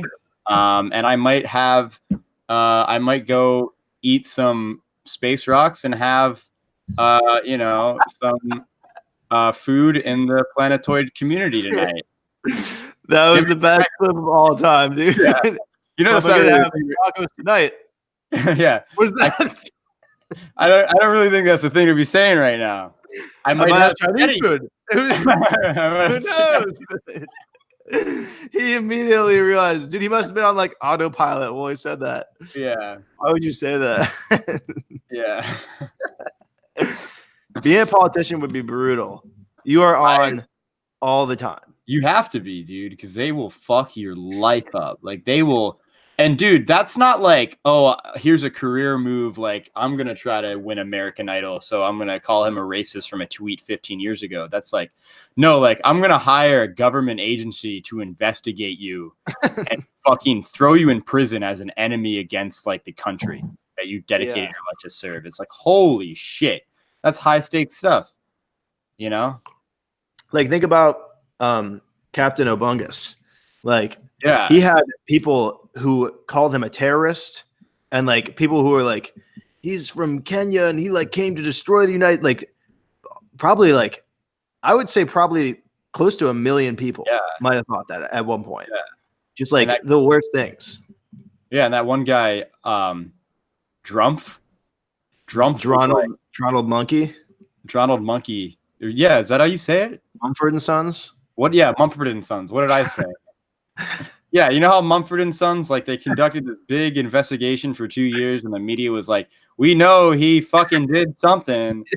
Yeah, he just looks like a shady guy, and Mumford and Sons was like, "I have never done anything," you know, like there's no collusion. There's like guitar going in the background. And there's like a guy in overalls, like with a tambourine, like I've never colluded with my son had some meetings in the Trump hotel. And then the investigation, I think, what was his name? The guy who was running the investigation. Oh, Burt Reynolds. Yeah, Burt Reynolds was like, "Oh, I got nothing on him." Yeah. And then he died 3 years ago. Crazy. Reynolds is dead. You know that? I mean, think about what if Abraham Lincoln were here today? What would he say? I think about that question all the time because I think like somebody needed to stop that guy. Yeah. That guy. I mean, I'm gonna stop this one. His wake of terror. What it was? I mean, the Sherman neckties when his extremely tall hats. I don't think so. He he passed that law that said you better make your doorway higher. You better be careful wearing those hats around 21st century America, Mr. Honest Abe. It's not gonna fly. Yeah, I think that was George Washington. George Washington. Never met him. Never met him in my life. Ever heard of a press conference? Why don't you connect with your voter base a little bit, right? They colluded, you know that, with Russia. Nice. Yeah, dude. Like Washington was like, "Yo, I fucking told them no political parties, but you fucking make political parties for them," and that's why everything's so fucked up now. Hey, Ryan. Hey, Mike. What's up? Hi, Mike. You hear me, Michael? Mm-hmm. Okay. What else do we got? That's super important. We play a little Would You Rather for like the next. What, you want to give this 15 more minutes? Yeah, I'm trying to get. So, guys, if you're watching right now, this is the link for the Hangout. Join it. Oh yeah, we haven't even done that yet. Join it. Say your piece. Bring your questions, statements, thoughts, opinions, perspectives. everything in between, Yep. and outside there. What'd you Yeah. say? You got 30 seconds to make an impression. The second you say something I don't like, I'm ejecting you. Later. All right. Anything I don't agree with. Nope. Not here. Not in my ears.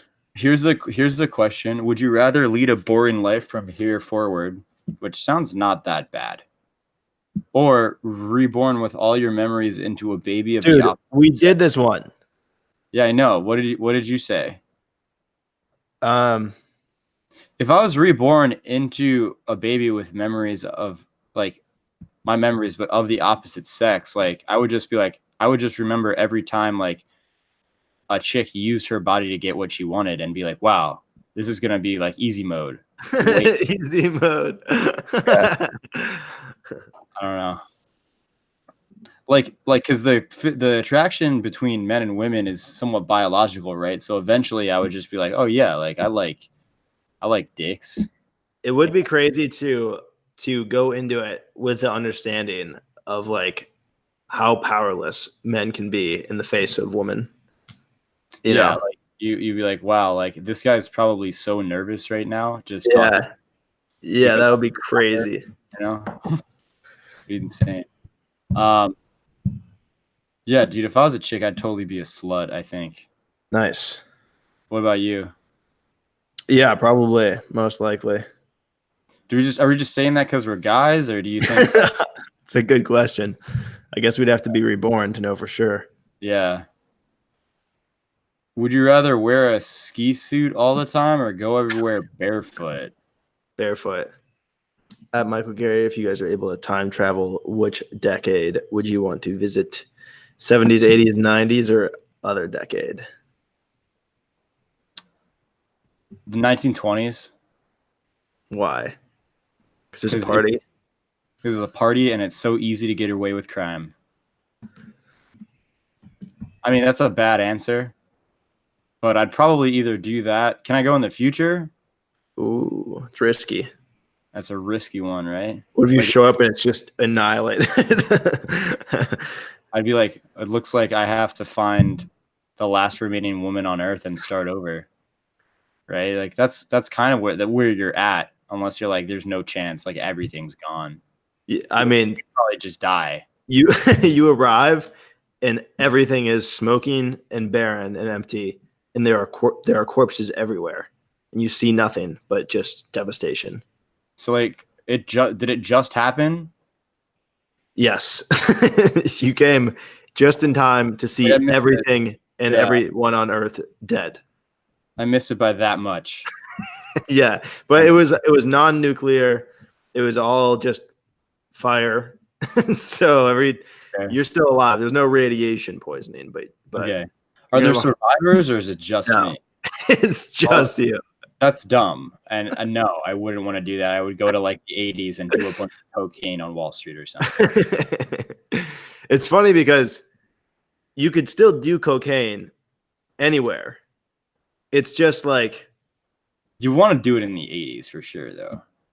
But the thing is, if you did cocaine in the 80s, it's not like you're not suffering the maleffects of doing cocaine. People just didn't think about it. Yeah, they didn't think about it as much.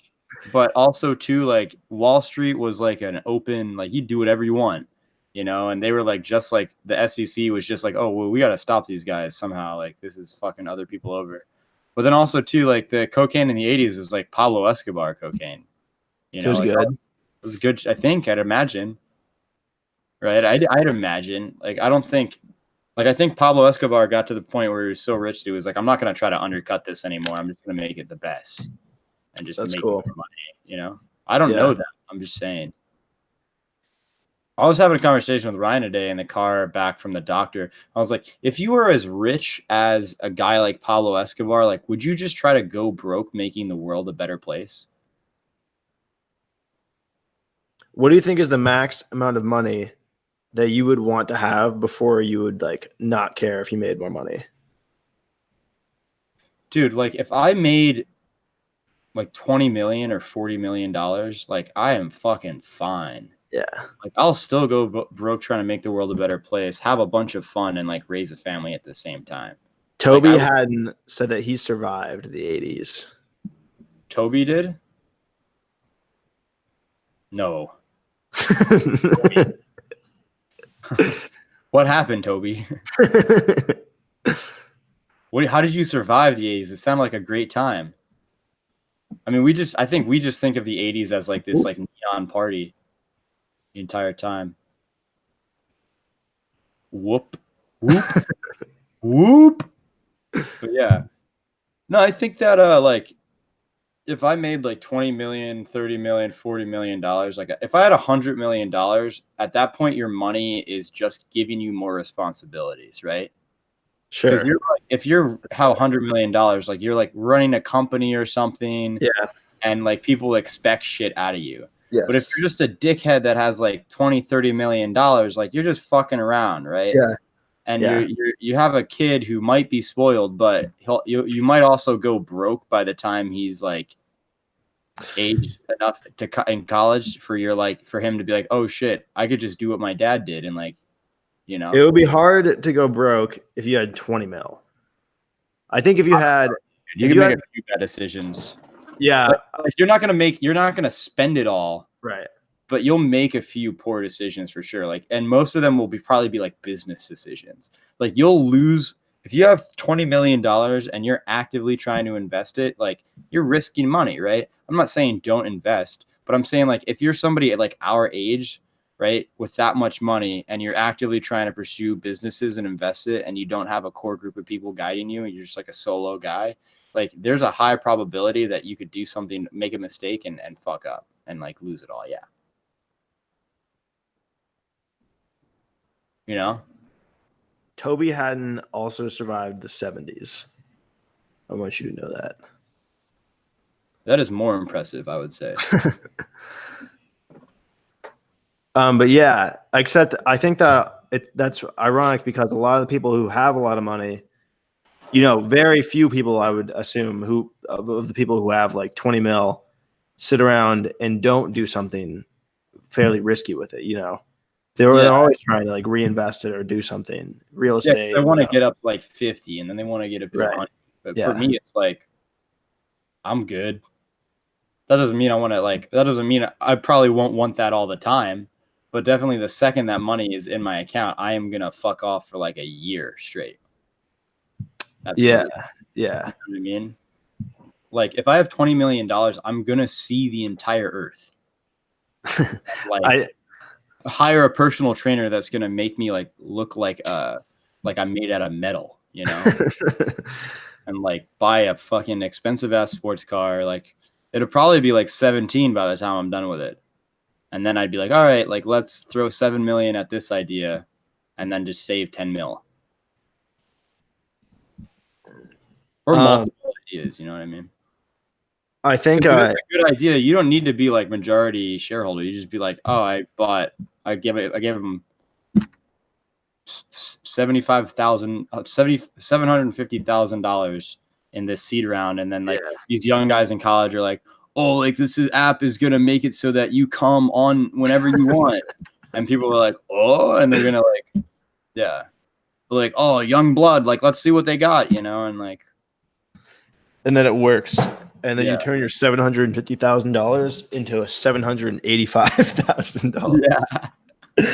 Turn it into $751,000. Have you seen that, or have you like heard Mark Cuban's thing where he was like, his original plan was he just wanted to make $1 million and then live like a college student for the rest of his life. Yeah. And then he got 60 million. Yeah, then he got to $1 million. He was like, I can make more. Like, you know, he got the 60 million too after his thing with Yahoo, and then was like, huh. And he like just literally made an active decision to like, I'm just gonna become a billionaire now. He fucking did it. Like crazy. So crazy. The music kicked ass, learned how to drive in the mid 80s, made it through college a couple times by mid 90s. Nice. Living the American dream. Mo money, mo problems. Hey Naomi at Toby Hatton. Impressive. I bet Toby had a sweet car. Dude, Toby probably had like a mullet and like a white cowboy hat, like smoked Marlboro cigarettes, and like drove like a Mustang, like a nice Mustang. Like his America is so different probably than our America. Like I could understand why people from that time get pissed at young people because it seemed really fucking cool. I mean, it was just really racist and sexist is the problem. And so everybody was like, hey, remember in the 80s when you were rude to me at that cafe? Well, now you're on CNN. Explain yourself, you know? But Toby was bald at 21. So your mullet idea not holding up so much, Michael. bald at 21, kind of like you, man. Yes. Yeah. Toby and I have quite a few things in common. We both grew up in the 70s. And Maybe you'll make it through college a couple of times too. I Have you ever thought of going back? have I considered the thought?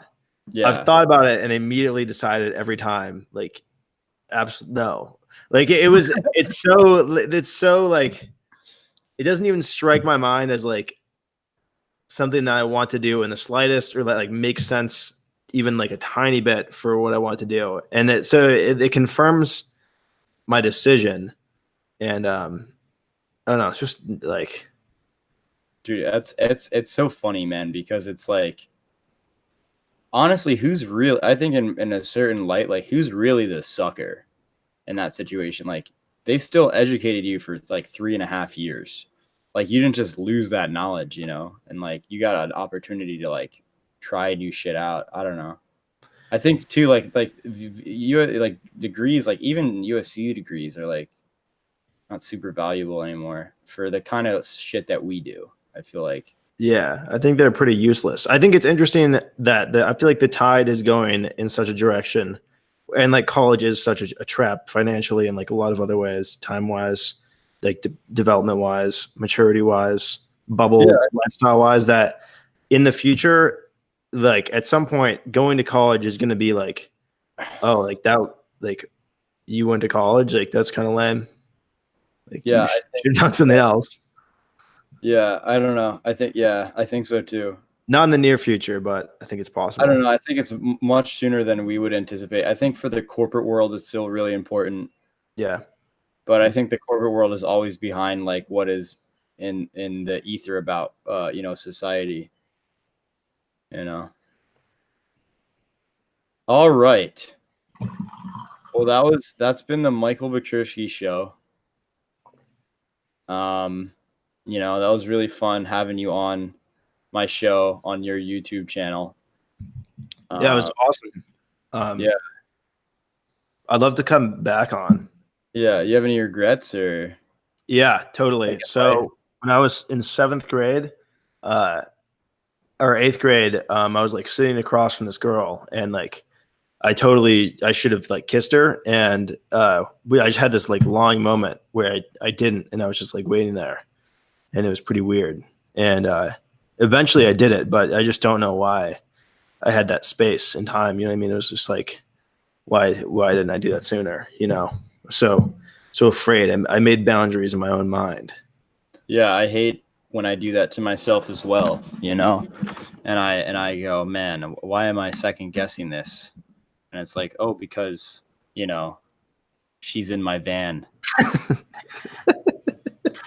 and we're out in the middle of the woods right now.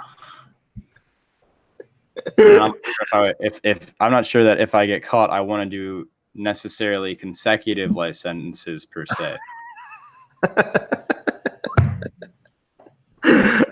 I think 1 is good enough.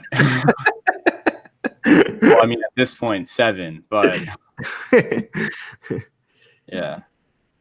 And she and Michael started dating, and then 3 years later, they broke up. Hands out condoms. Everything has pendulum growth and loss. Pendulum growth and loss. Does that mean like when you're talking about your body? Like when you get to your age, like you'll swing from like big balls and small dick to like small balls, big dick. Like, Me.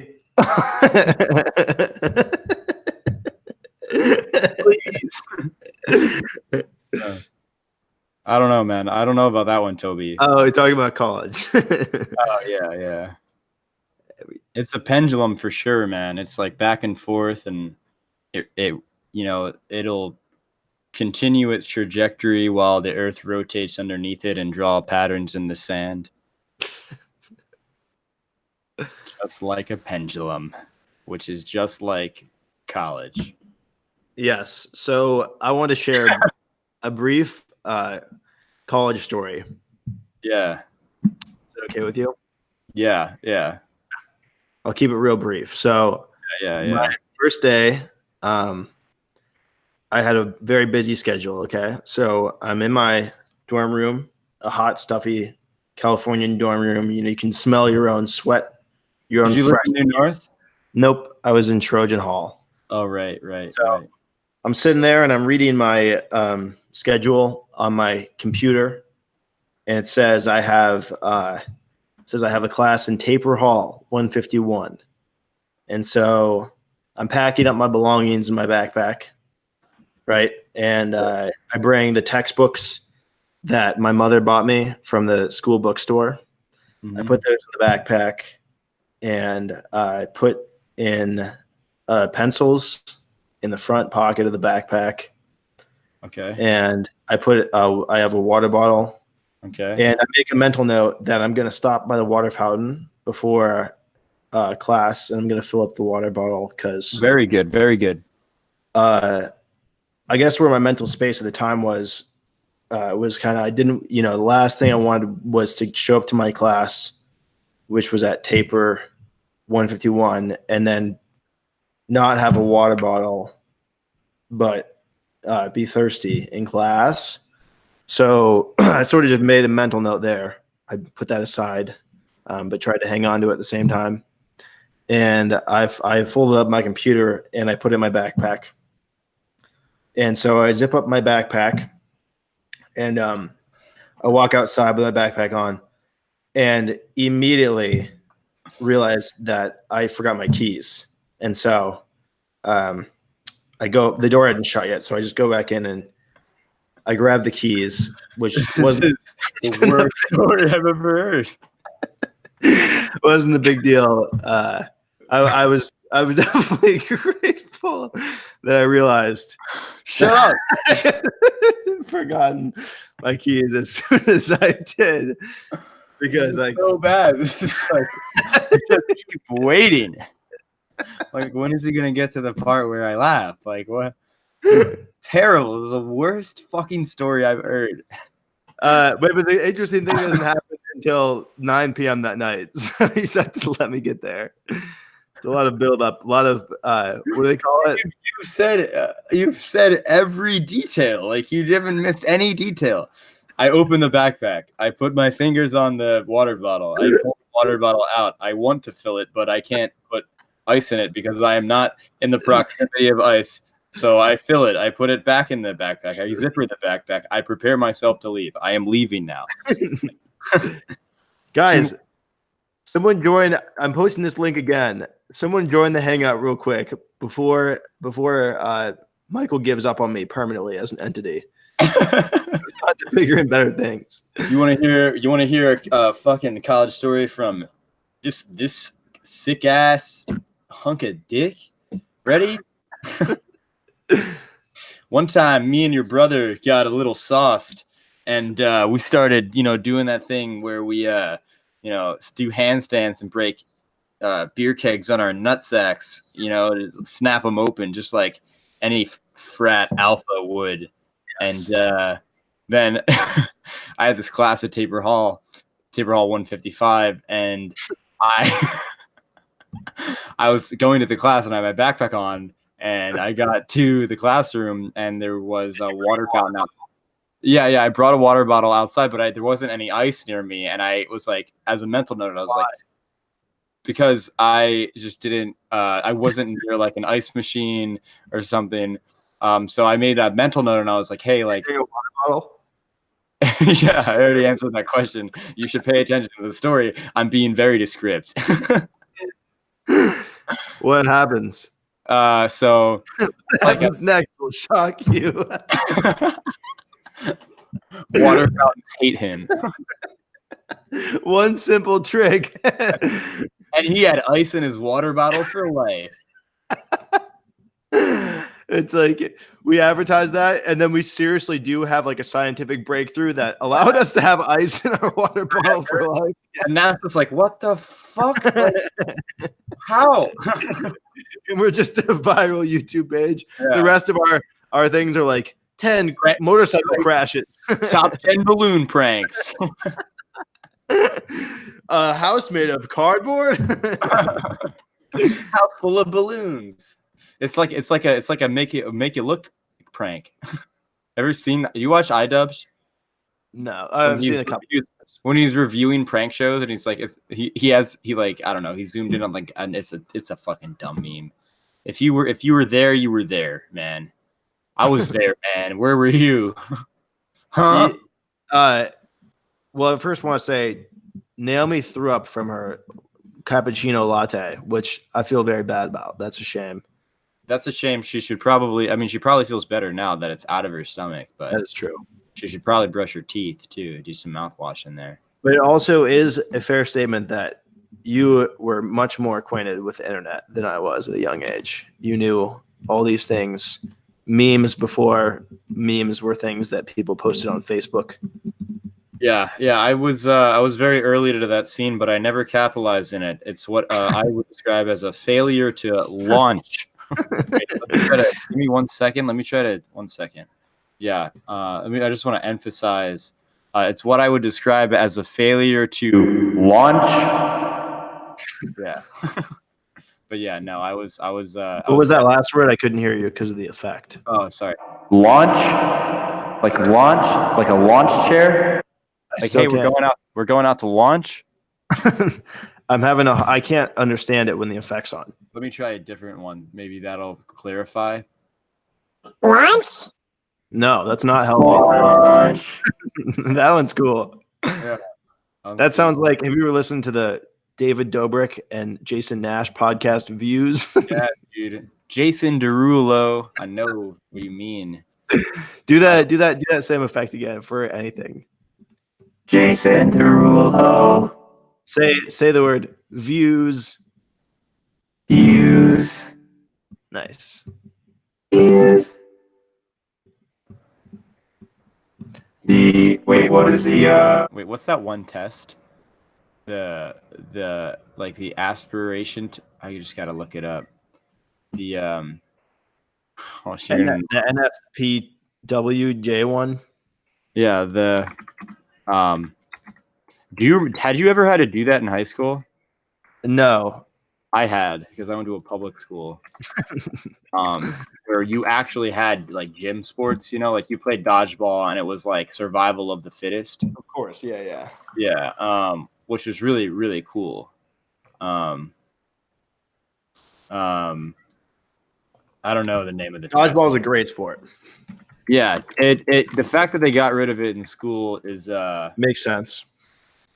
It makes sense, but it's also really, really a comment on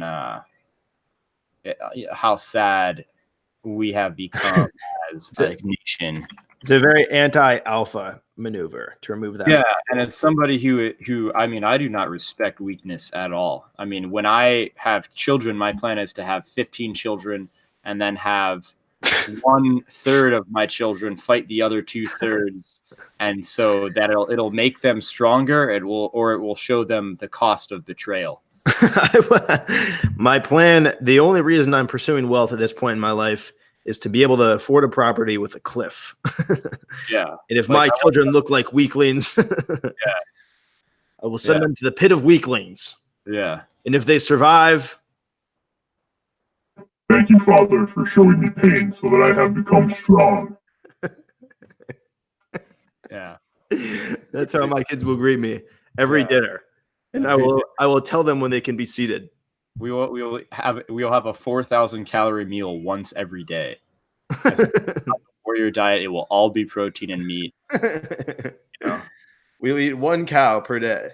You ever watch Spartacus where the guy throws up miso, which is like the gladiator surrender, and they fucking execute him? That's what it'll be like. Like if you surrender here, like you will kill you, you know? Wait. So he surrenders. Why does he surrender? Because he thinks he's about to die. So when the gladiator days, if you didn't want to die, you would throw this up. But some people who led like gladiator teams, I guess they were like racing teams, they're like, if you surrender while you're in the arena under my ownership, like I will fucking kill you. So they killed him. Yeah. Oh, help. Michael BACHURSKI is child abuser. Call APS. APS? CPS? Child Protective Services? Child Protective. Yes. Yeah, that's a public. Anyone on here right now, call that number. Yeah, and report. Save My Children, which I have not had yet and am joking about. Yeah, I'm really offended by that comment, and I'm gonna harp on it for a bit because that was so offensive to me and my future children. You think I would hit them with a sword multiple times? A dull sword with a broadsword. You think I would hit them with a wooden broadsword to make with them this broadsword on my sheath I carry with me? Yeah, at all times. Anybody I would strike my son with this broadsword? Out of training. This one is called the Fitness Gram Pacer Test. Is a multi-stage aerobic capacity test that progressively gets more difficult as it continues.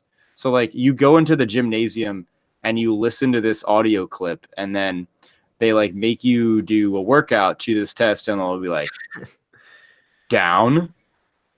Dude, I don't know why, but this test, I went to public school all the way, even in high school, I was at public school for like a portion of it.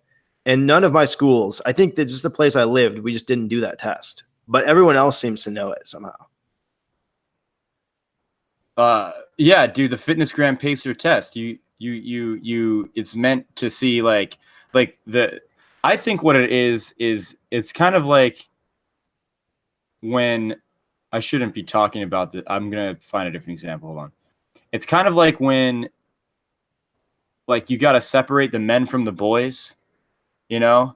So you have them go through an experience together, you know, and you see who's the weakest link, you know, and you're like, you know, I'm over there doing the Fitness Gram Pacer Test, and I'm kind of winded, and I look over to my left, and I'm like, man, that guy's really struggling, you know, and I'm like, that guy, I'm not going to be friends with that guy, you know, because that's what young boys do is they establish hierarchies, you know, very early on. That's why they fight so much. That's what I did. And that's how I maintained a low profile, by being at the bottom of the hierarchy for my entire life. You're the most dangerous individual in that hierarchy. Exactly. For sure. Yeah. Yeah. You are more prone to negative emotion and violence. Which is like weird because I personally never felt a negative emotion. So I don't even know really what it is. I was thinking the other day, and I was like, I don't think I've ever felt embarrassment, shame, or fear, like actually. Really? Yeah, like there's been moments in my life where I've been embarrassed, but like I haven't been embarrassed to the point where I'm like, I can't show my face outside. Or like like I've been sorry for things that I've said, but I've never been like, I can't believe I said that, you know? Or like fear, like there's been times where I've been like, oh, I might die. But that just makes it so that on a regular basis, when things are supposed to cause you fear, you're just like, I'm not afraid of that. Like, I'm not really that afraid of it, you know? Yeah. Like it's kind of like after the first 5 minutes in the haunted house, and you're like, all right, well, when's the fucking douchebag wearing the sock on his head doing your jump out at me? You know? Yeah. Yeah. Dude, so that's been our typical hour and a half. That went really well, I think.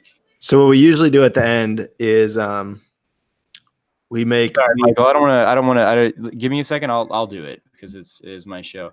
So what we typically do at the end is Michael, you want to take this one? Yeah. So Michael's gonna tell you what we do. Yeah. So typically, what we do towards the end of the what are we doing right now? Oh, we're Oh. doing the end segment.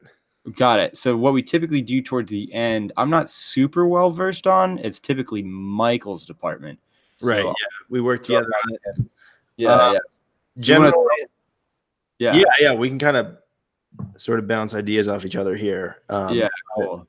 Basically, going into it, the idea was, if we go back to the days when we were on the drawing board and we were writing topics and we came up with the ideas and we Before our first books, before we ever wrote our first books. Yeah. So, I don't know how many of you guys were around back then. So I was born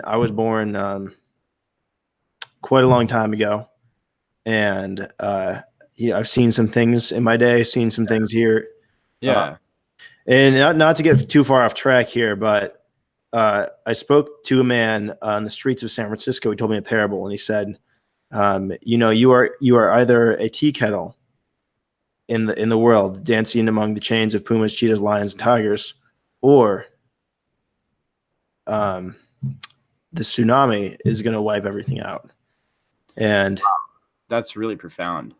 And that was the idea we started with when we were going to brainstorm what to do at the end of our podcast. And by our, I mean Michael's. And the sort of the seed idea, we planted a seed idea, like an idea, like a starting. Like, when you mean seed idea, do you mean like the last idea, or do you mean the? So think about it like this: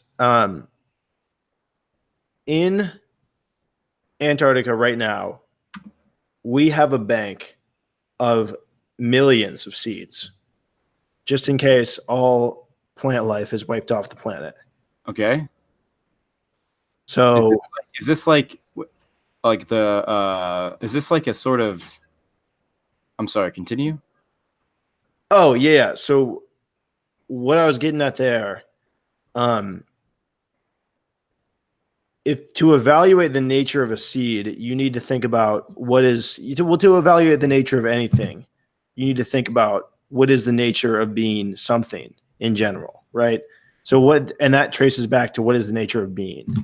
And if you want to deconstruct, we start with the word what, right? We can work with stems here. We can go through Latin, we can go through German, we can go through Greek, and we can find out the definition of these words by the people who invented them.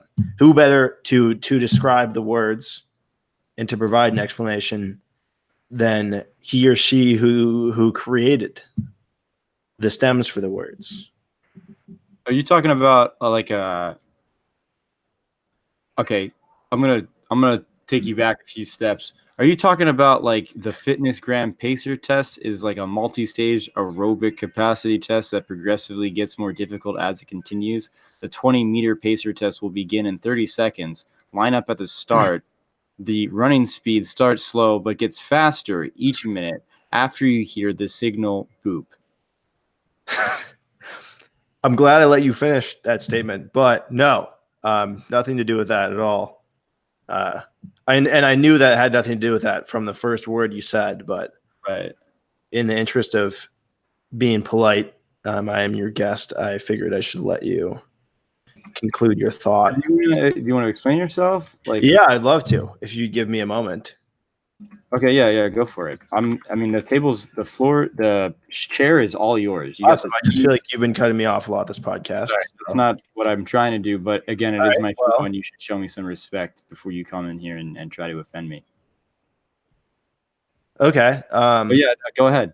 Generally, I work with a 3 strikes policy on podcasts that I'm hosted on. No. Did I finish that? Yeah, it's gone. How did that happen? More people came in the room.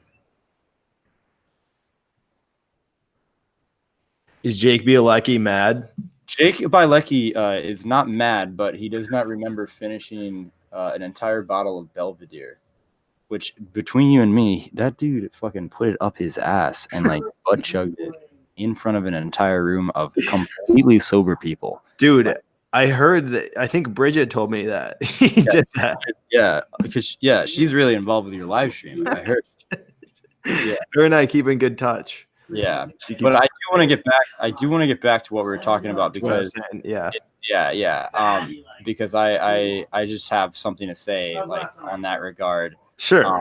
Yeah. Well, so, you're gonna give me the chance to speak my mind first. Yeah, I just want to say, what the fuck did you just fucking say about me, you little bitch?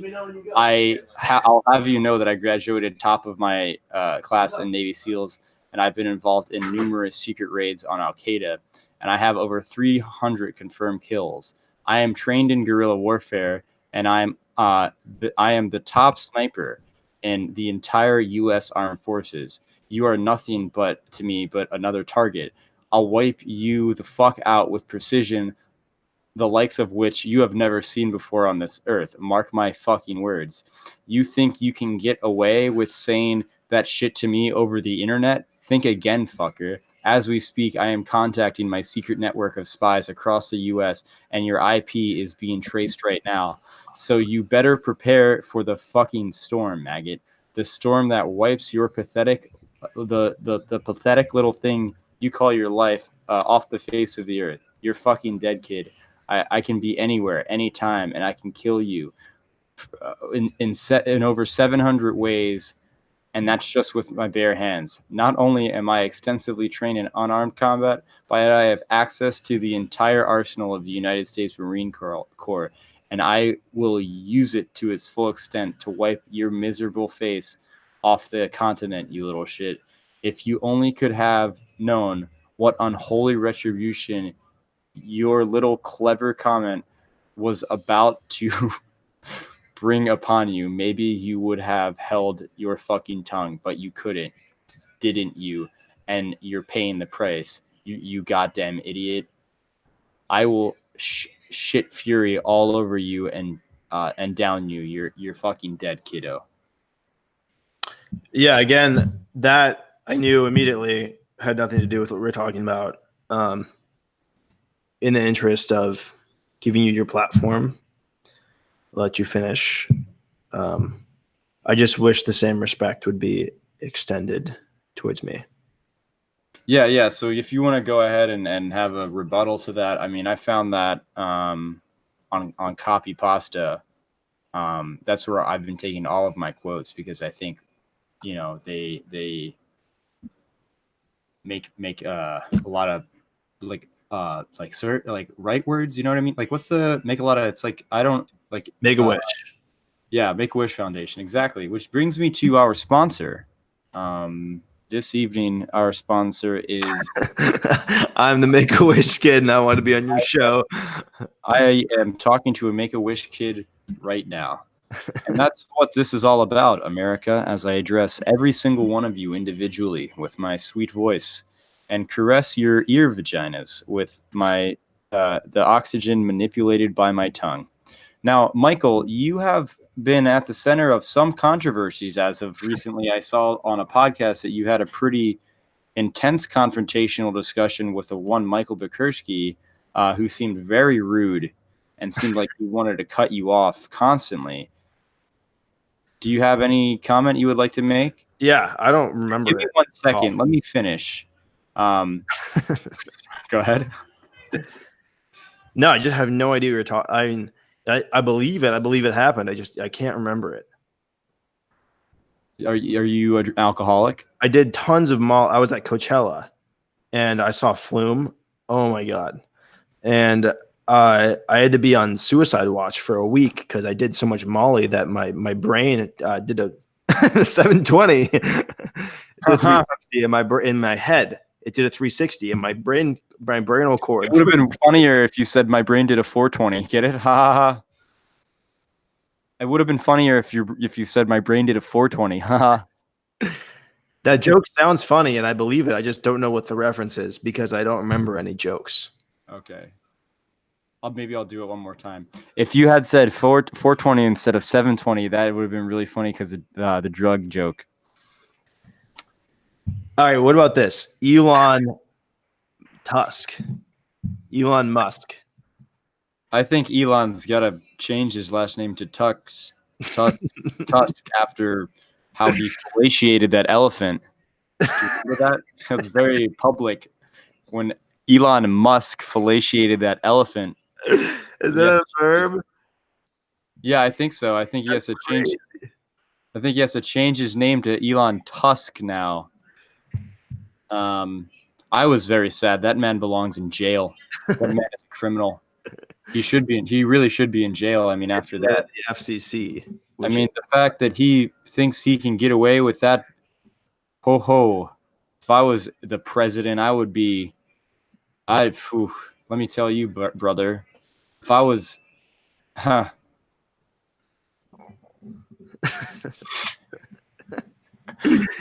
Well, this is the best part of the podcast. Dude, you know what I want to do?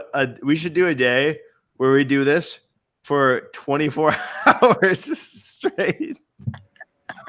We just sit here and we keep talking. That would be awesome. And we just make like the worst, like longest, most uninformed podcast ever. Yeah, that would be great. That would be really fun. Dude, I'm looking at my levels on. I'm definitely getting pretty high in memory. I might have to stop the recording and restart another one. But I'm at 1 hour and 40 minutes of WAV file. And I'm looking at the level on my monitor, and it's not following the audio anymore. It's like going like So give me 1 second. I'm gonna start and hold on 1 second. Wait, hold on. Let's make a noise. You didn't stop yet, right? I just stopped. Yeah. Okay. But we can go for we could do. I mean, if you really want to, I think it's starting to piss Good off because Good is just on the couch watching his show, or watching shit on his phone, and I don't want to be too intrusive as a roommate. Plus, I don't have the AC on because. Here, put your recording on real quick. But we could go. We could go for like 20 minutes, and we could do like a ridiculous one if you want. Okay, sounds good. Okay. Let me grab a cup of water, and then I'm ready to go. Okay, I'll go pee. Get ready for the best 20 minutes of your life.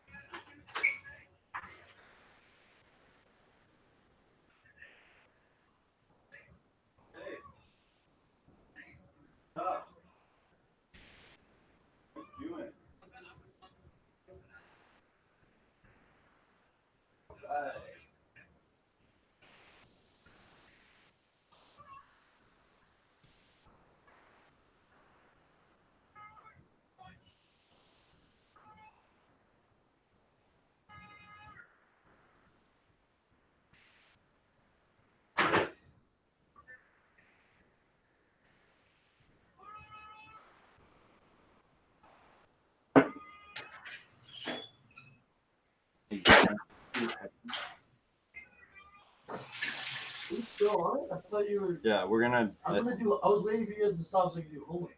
Oh, fuck. Here.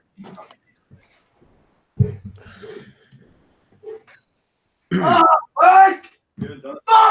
Yo, you're on the internet live right now, so you better watch what you say. Say anything. Is your IP address on there? Yeah, my IP address is on there. Is your actual address in there? All your private information is on there. This is Ryan Hero. He lives at. Stop, Mike! Thanks for being a trooper. All right. Did everybody log off? Did everybody be like, oh, these guys are taking an intermission? Actually, Toby said, "Why stop now?" Because we've been going at it for like an hour and 40 minutes, and I got shit to do, and Good has shit to do. I wish I could go. Dude, in the summer, like I'd be down to do this for 6, 8, maybe even 24 hours straight. Like I think the only way to make you got to go big these days. And you know Mr. Beast, right? You know, yeah. Videos at all? Mr. Beast for the win, yeah. I really want the win or Mr. Beast.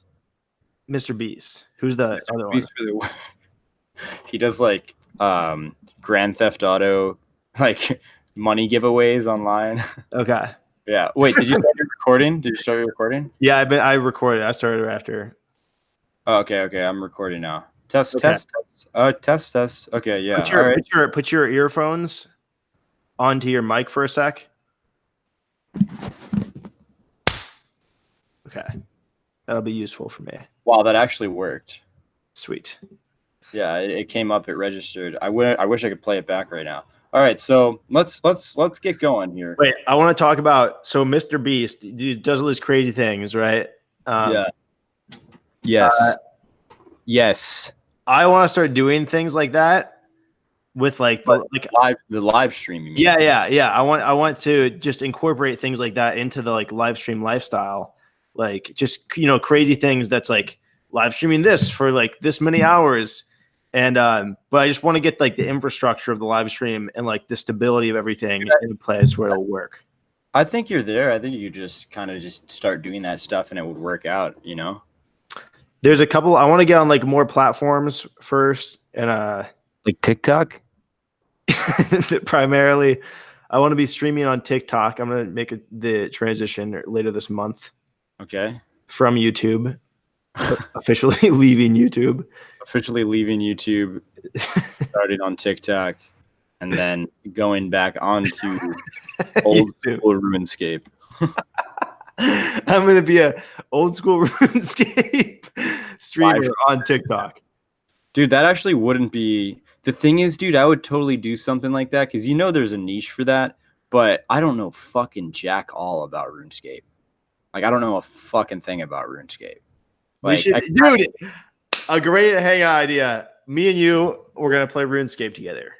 Dude, I have old school RuneScape literally on this computer. You should download it right now. I have it as well. Hold on, wait. Okay. I don't know if we can be in the same. Let me see. I'm down to play though. I definitely have it. Don't I have it? Have you played before? What? Have you played before? Oh fuck. Oh yeah. I just realized I shouldn't try and load that while I have everything else going on. I could probably download it right now because I'm on Ethernet. So here's the thing. You should definitely do that, but we should save the whole process. And next time we do it, let's do it this Thursday. Are you free? Can we do one this Thursday? This is literally my last week of school. And like tomorrow's the day where I start a ton of work and like prepare for finals. I mean, like in 2 weeks, like you're fucking gold, pony boy. Like I am down to do whatever. I mean, you can have it any way you like it. You can Yes.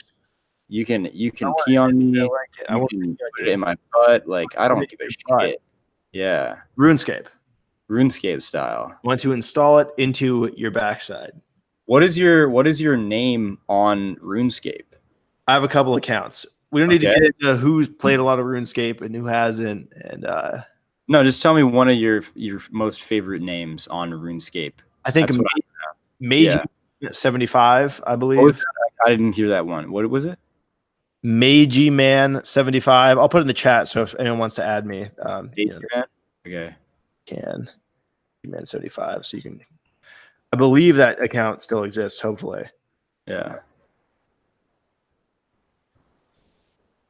Mine was the one I most recently made was Slaps Cheeks. Slaps. Yeah, Slaps Cheeks. You know, because of all of the women that don't talk to me. Oh, like it's like a sex thing.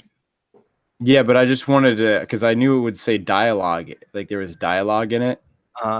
So I wanted it to say like, what is your name? And then it would be like, because I know the first thing is like some people call me this, and then I just literally took it and screenshotted it because I was gonna turn it into a meme about like I guess old school RuneScape, Netflix and chill, and I just never panned out. I just never did it because that was back when RuneScape memes were really, like they're still kind of prevalent, but they were like getting really popular at one point. Now, actually, it's all about, and I actually downloaded this game because I wanted to make a video called "Oh shit, here we go again," which is Grand Theft Auto San Andreas. Okay.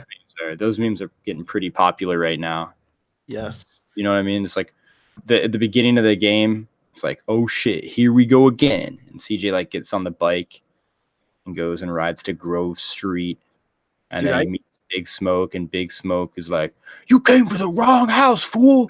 Like swings a bat at it. Okay, you never played the game. All right, well, I have, I just never did story mode on anything ever. But were you just too young at the time to like understand? Yeah, that was also too immature for like forever to understand stories about anything. Yeah. Dude, you're like when you're a kid, like you suck at any sort of like understanding anything. Like I remember my little sister's smarter now, but she would ask me some of the dumbest questions. Yeah. And then my mom would be like not dumbest questions, but just like little kid questions, like why is the sky blue?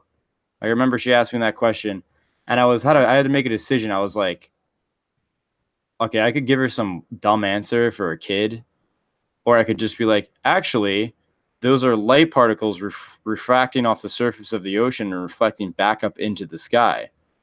And give her that answer. And that's the one that I gave her. My mother was like, you got to make it for kids. I was like, I don't want her to grow up stupid. So I was like, I gave her the actual answer. And I've always done that with her. And she'll ask me what things are. And I've found myself actually getting really good at explaining concepts like in abstractions to her. And so I think she's a little too advanced now. She's too powerful. And So I think we should start accounts from scratch in RuneScape together. And we should do do a very, very extended gaming session of RuneScape where me and you it should be like a series. Like it should be like we would do that regularly too. Or we could sit down, make accounts, and just play for like an absurdly long amount of time. Like a Mr. Beast challenge, but RuneScape style, live stream, hangout. What would the challenge be? Like, would it just be like I play old school RuneScape for 24 hours straight? I feel like that's just like regular people do that all the time, you know? Like I don't think a lot of people are like, oh, I can't. You know what would be fucking sick to watch? Like people doing RuneScape. You're right. Yeah, dude. You know, by the way, RuneScape was like one of the songs that had one of the games that had like a groundbreaking soundtrack, because on most video games at the time they were on DVD discs, and you only had a memory of about 4 gigabytes. So as you started to like get into the like age of actual 3D animation and stuff like that, you didn't really have that much room for a soundtrack like in general. You know, because you're like, man, this game is 3.8 gigabytes. I got 0.2 gigabytes for a soundtrack. But RuneScape was a game that was online, so it had no memory limit. So the guy made over 582 tracks for RuneScape. And I think he's still making some fucking today. It's like, and like ever since RuneScape, it was like, holy shit, soundtracks in video games are important now. Yeah. And like the AAA market was like, oh, we gotta, you know, step it up. Anthem 2 needs to have Adele in it. You know, like we need Call of Duty Modern Warfare 18 to have Eminem, Pink, Will Smith, Adele, and Justin Bieber at the same time. Justin Bieber has made a big transformation over the course of his life. He's just become an asshole. I thought, isn't that what I would need to become an asshole, I thought, or no? I would say he went from being one of the most, for no particular reason, hated people in America to now like one of the most loved. Yeah, I think he's one of the most loved. I think people really like him now. Good for him. That's awesome. I think there's not a lot of sympathy for young children who are famous at all. Yeah. Like people are so overly critical of young famous children. It's insane. It's like, dude, he's fucking 13. Like he just discovered masturbating. Yeah, he probably doesn't even know how to Fortnite dance. He doesn't even know how to Fortnite dance yet. He hasn't gotten his Fortnite wings. He's never his idea of a great birthday party is still Chuck E. Cheese. You know? Yes. Is that 13? Would you say that's 13 or no? I think that's younger. All right, go-karting. Like go-karting would be, oh my God, if I went go-karting right now. That would be my idea of a good birthday still. Yeah. Oh yeah, for sure. But there's definitely a phase where you grow out of that shit, but then I don't know. I like going to teak go-karting. Were you there for that during Rush? Yeah. Remember that shit? Yeah. Just kind of hammered. Driving a go-kart around like you should not be, but you are. And it's a lot of fun. You're bumping into each other, like stop bumping into each other. I'm like, dude, you're 2 years older than me, and there's 80 of us. Like, I'm gonna bump into anybody I want, you know. But yeah, were you there for fucking medieval times? We shouldn't talk about that one. That one's too much. Were you there for that or no? No, but I heard all the stories. Okay, all right, It sounded pretty heinous. yeah, it's not our best. You guys pissed off the wrong night. Yeah, dude, that video is hysterical, man. Great video. All right, but so I want to thank you. We're about 10 minutes in right now, and we haven't really done an intro. So I want to thank you for coming on again. I really appreciated Michael. Thanks for having me. Yeah. And I want to talk about a few things. I want to talk about your book. To be here. Yeah. Thank you. I want to talk about your new book. I want to talk about you just recently had a kid, right? Your second kid. And I also want to talk about, a lot of the comments that you made towards the Asian American community. We are 12 years away from irreversible climate change destruction. Okay. You want to talk about that, or you're just going to say that one and leave it out in the ether?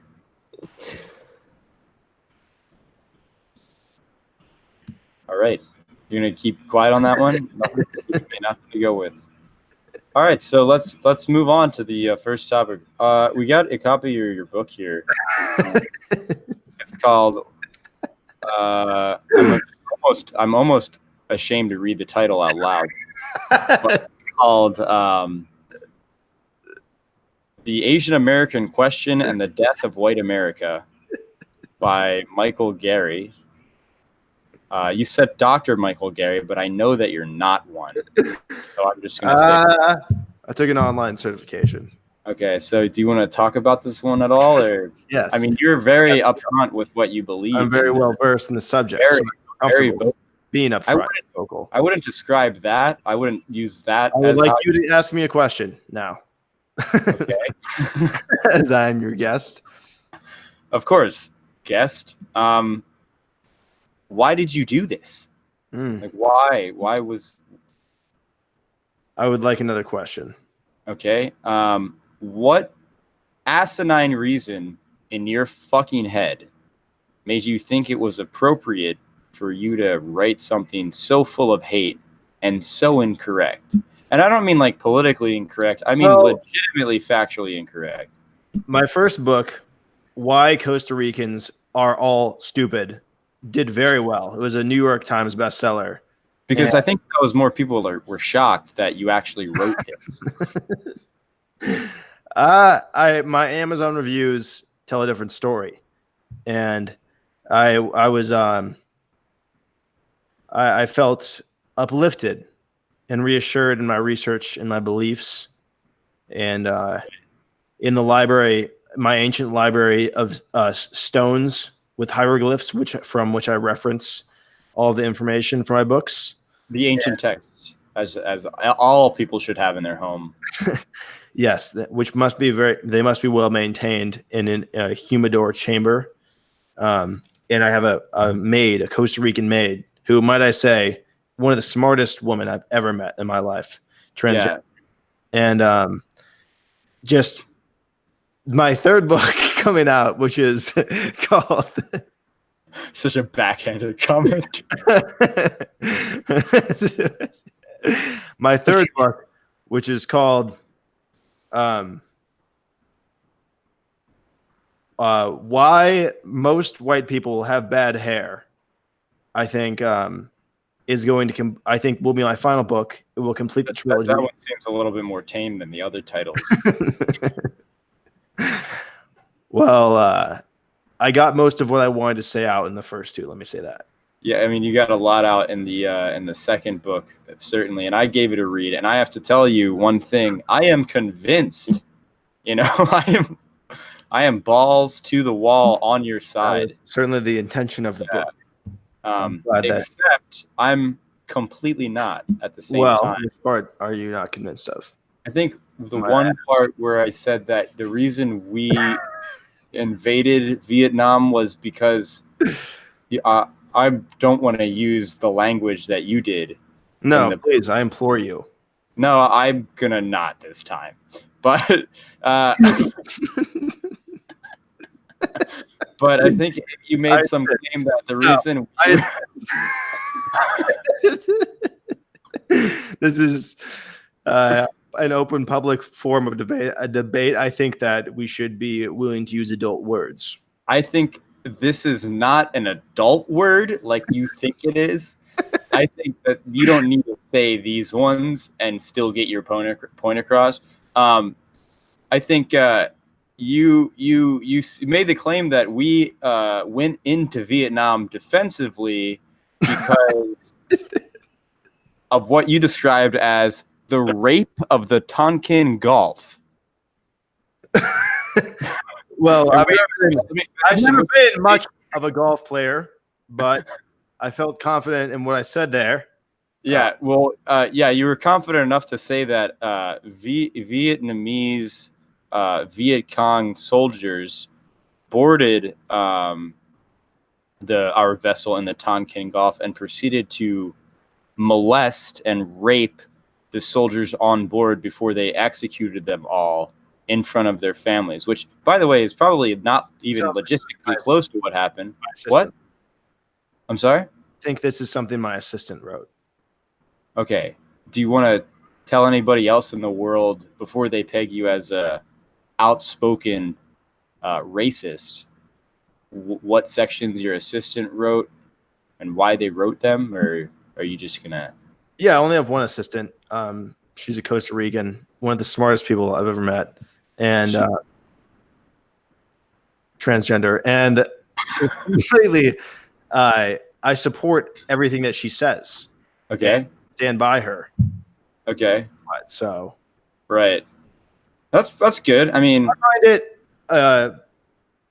maybe a little bit leaves a sour taste in my mouth hearing you be so critical of something from, someone who I look at as an American hero, and someone who I think that we can learn a lot from. Again, one of the smartest people I know, and I just don't know what your issue is in particular. I mean, I think I do know what your issue is, but you want to try to give me seems like you're transphobic. That's what's coming across. Okay. All right. So here's your opportunity to. I'm sorry if it's coming across like that, but I'm not really gonna play the moral hierarchy game with somebody who is an outspoken and violent racist. You have. I think you have 3 felonies, correct? You've had 3 felonies, all 4 hate crimes too. It says here in 2006, you stabbed a Puerto Rican man in the back. Costa Rican. Okay. In 2007, you assaulted a pregnant African American woman. That was also Costa Rican. There's photographs. And she is not Costa Rican. She was born in Costa Rica. Okay. All right. I'm not going to get into semantics. Culturally Costa Rican. Okay. Let's move forward into 2009. Well, this one's not really a crime, but it's definitely strange. You seemed to take a bunch of tennis balls and you were on PCP and shoved them up your anus in Times Square. Do you remember that? Yes, it was a. Was that a conscious decision? Yes, it was. It was. Was that a premeditated conscious decision? Was, indeed. It was opposition to the Gulf War. Well, that's admirable, I suppose. Okay. Too many Costa Rican soldiers fighting with the American flag behind them in that war made me very uncomfortable. I'm going to take back what I said moments ago about my admiration. Okay, and then now, my original book of poetry, I'm not a big fan of Costa Ricans. When I published it in 2002, there's one specific poem that I would like to reference here. Okay. It's fitting. It goes, "Doth thine fine hair flow in the wind like spaghetti in a colander filled with warm sauce? Once you find what lies beneath volcanoes the landscape becomes what it has always been. The IQ of the average Costa Rican is 25 points lower than I'm forgetting the rest of the poem. Right. All right. Well, this has been great. I think that Any more questions? yeah. So we actually have another guest coming on in a few minutes, and I think I would be doing a disservice to our audience if I willingly continue to take part in this interview anymore. Yeah, oh man, I think I hear your other guest coming. Yeah. His very flat feet. Okay, so here's a message from our sponsors.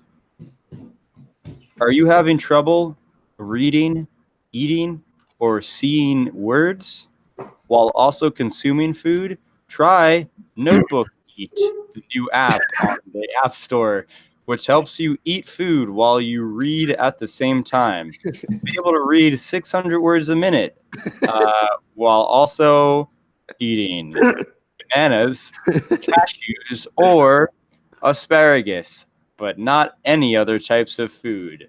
New beta tests are being done this spring to add foods like applesauce, fried chicken, and just marinara sauce to the list of food. Use the code Michael and Michael in the morning. At night for your, again, the code is Michael and Michael in the morning at night for your 15% off your first month after a free trial. My next guest needs yes, let me do it, please. Okay. My next guest needs no introduction. From ranching on the ranch to saddling up cowboys, here is none other than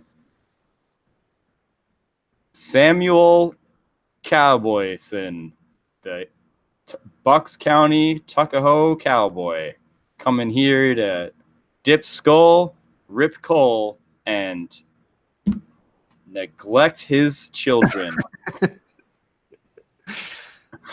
What do you have to say today? Thanks for having me on today. Cool. I see you got a big old cowboy hat. Was that a conscious decision? I was born with it. I'm sorry.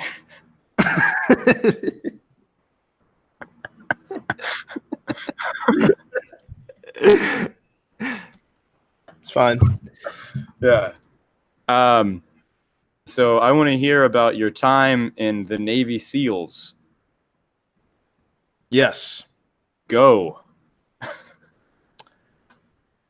So I served in multiple deployments. Do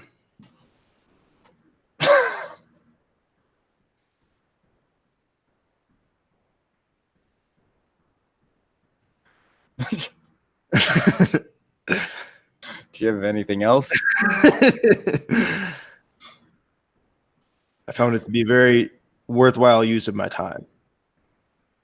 What were you? What are you doing over there? I was over there with the Navy SEALs. Is there like a lot of attractive men? Where? Just like in general. Do you think like in general there's a lot of attractive men? Or do you think the majority of men are not as attractive as the attractive ones, I guess? Yeah, it's hard to say. Wouldn't be comfortable giving my opinion on that one. Can we talk about my album now? Yeah, sure. I gave it a listen, I'm not going to lie, before our interview.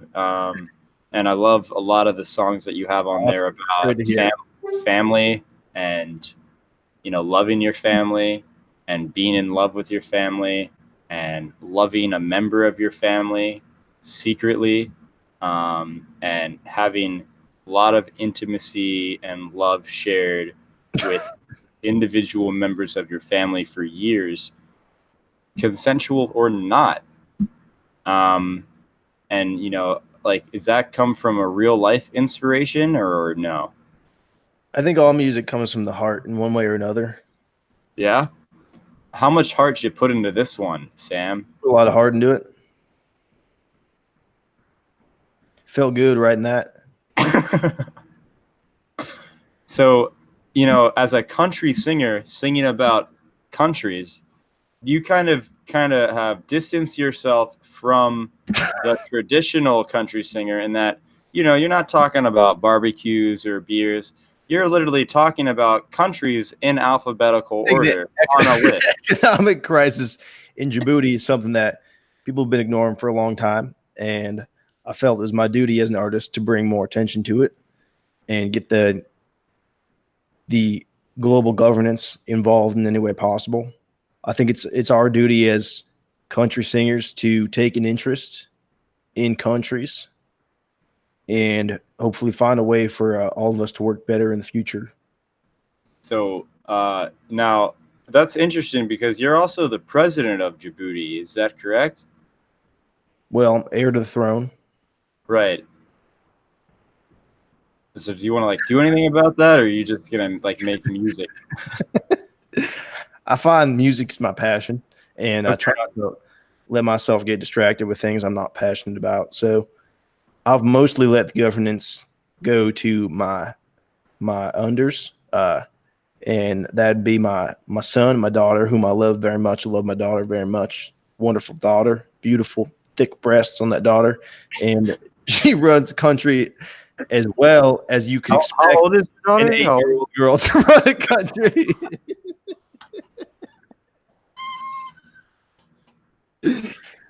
Oh man, I'm so proud of her. I tell her every night when her mother's asleep, I say, I'm so proud of you. And I think about her when I'm in the recording studio. It gives me a lot of inspiration. Now, when I wrote the song, we need to heal our wounds, no more genocide. I was thinking about my daughter, and I thought, if my Petunia was in a genocide, how would I sleep at night? that's very noble of you, especially given the fact that there's a lot of stuff happening in the world, and that things are happening all the time. Bad things, something's good, something's bad, and sometimes it's good to hear somebody who's got a good head on their shoulders, who's got a good family, talking about countries in alphabetical order. Yes, sir. Very every family, every country, every family in every country. And we started with Albania. And do you know what we discovered about Albania? Is there's quite a bit of oil in Albania. But did you say oil? Like for cars? Yes, sir. Oil for cars, for electric lawnmowers that run on oil, for anything in between. Can you give me 1 second, please? Can you give me like 1 second? Oh yeah, Major Samson. Yeah, no, they totally have oil. Oh yeah, all over. I don't know. Stage something. Stage some sort of attack. Like I don't know. Do what you guys usually do. Like make it. You'll have to excuse me for a second. I'm receiving a call. Yeah. Hello. Major Samson, absolutely mobilize them immediately and try and stage the whole mission. Do we have any monuments we could sacrifice at this point? I mean, yeah, keep civilian casualties to a minimum, but at least that shouldn't be too big of a deal. I heard it was under construction anyways. All right. Well, I gotta get going. I'm live. I can't know you right now. Okay. All right.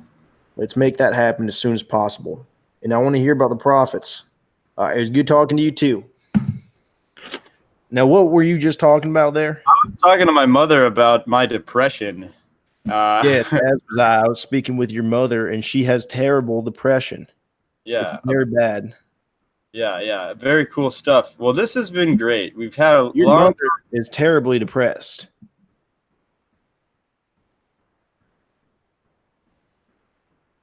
And I'm not impressed by the way you're handling that situation, bucko.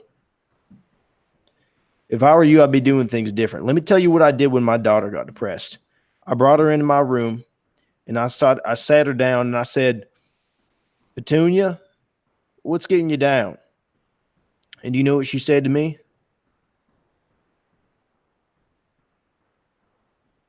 No, I don't. Like off the top of my head. You thought I would just know that off the top of my head, like that I watched that interaction happen. Well, I did feature it in my music video. Petunia got the downs. I can bring her up. Extended version music video behind the scenes director's cut. And I assumed in you doing research for this podcast, you might have watched that. Yeah, no, I listened the album. Right. But I didn't. I'm sorry, I've never watched that. Well, did you hear the bonus track on the album? Yeah, I heard the bonus track. The bonus track, I'm in love with my son. Yeah, I thought it was interesting to say the least. I meant every word of that song. That's very. And I wrote it from a place in my heart that I don't ever want to have to get back to again. That I would hope not, because it was very hard on me in the studio. I mean, yeah, if what you're saying I is went in there with my yellow notepad on which I'd written my lyrics, and I tried to sing them, but nothing was coming out. It was like an empty hallway, and you was trying to make a noise, but there wasn't nothing for the noise to bounce off of. wow, that is insane. We're gonna be right back. And do you have any idea how much I care about my son? We'll hold that thought. We're gonna come back. We'll talk about your son after our break, but we're gonna come back. I named my son Holy Toledo. I know. Because you should calm down. We're gonna take a quick break, and we'll talk about Holy Toledo.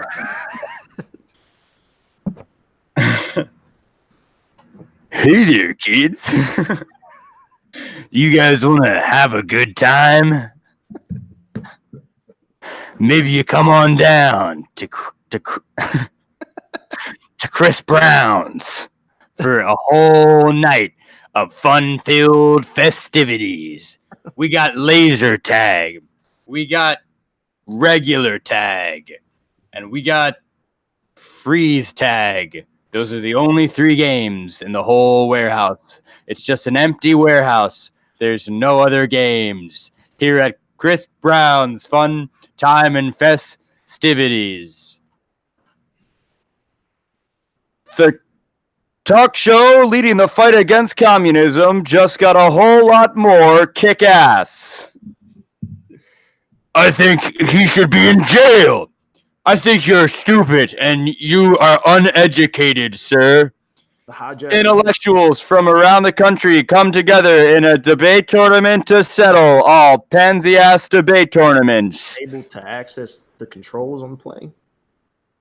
Give me your money or I'll fucking kill you, Deborah. That is no type of thing you should be saying in a political conversation. No. Tuesday nights at 6 p.m. I want the Washington Monument down. Supermasterdebaters.ex alpha. Washington. I only got a podcast going. I can't be here long. Okay, you ready? We're gonna get started in a few seconds. I might use a bathroom. Yeah, finish your conversation. I'm gonna use a bathroom. We're gonna come back on. All okay? right. No problem. Yeah.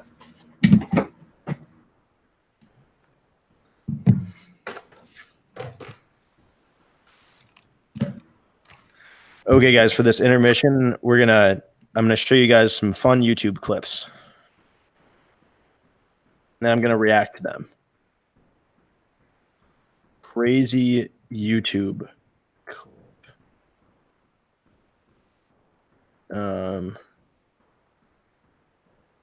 Okay. Let's do this cat one.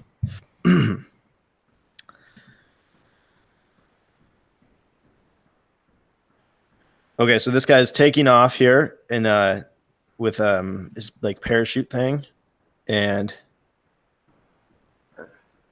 And he immediately falls down. He's rubbing his stomach. Looks like it hurts a lot. All right, so for that one, this is what my face looked like while I was watching it. Because I was really surprised. So we're going to go back over and watch this one now.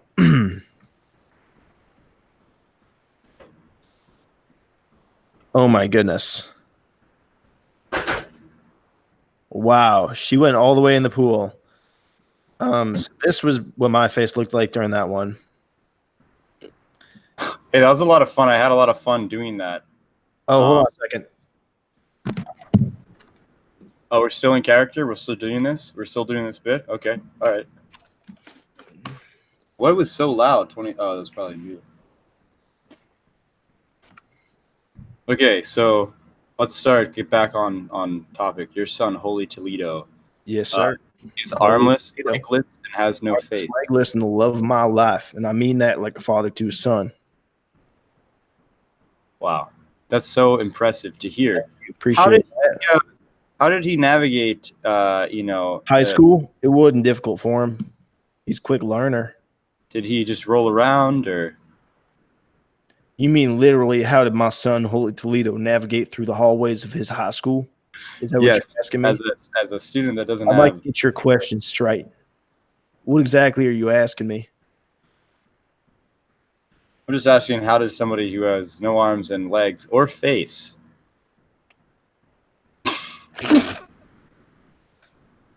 navigate? Mr. BACHURSKI, my son is not a potato. He's my son. And his name is Holy Toledo. And I named him that because I love him. Now, the way that a father should love his son.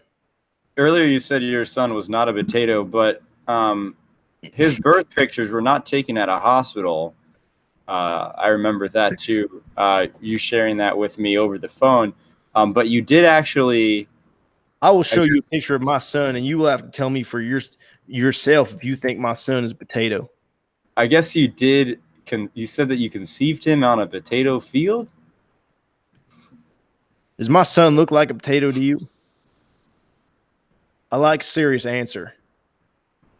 Do you think that my son looks like a sack of potatoes? I think, now that you've shown me what a potato looks like compared to what your son looks like, that I was wrong in my thinking. If this is a picture of your son, I was definitely wrong about what a potato looks like compared to your child. My son is not a potato. Okay? Yeah, you said that one. Okay, so now your wife, you got a wife, correct? Yes, sir. And he's definitely had some life. She's beautiful. I see her every morning, and I wake up and I kiss her eyes, and I say, I thank the Lord for putting her there next to me. Ain't nobody in the world I'd rather have next to me on my twin size mattress.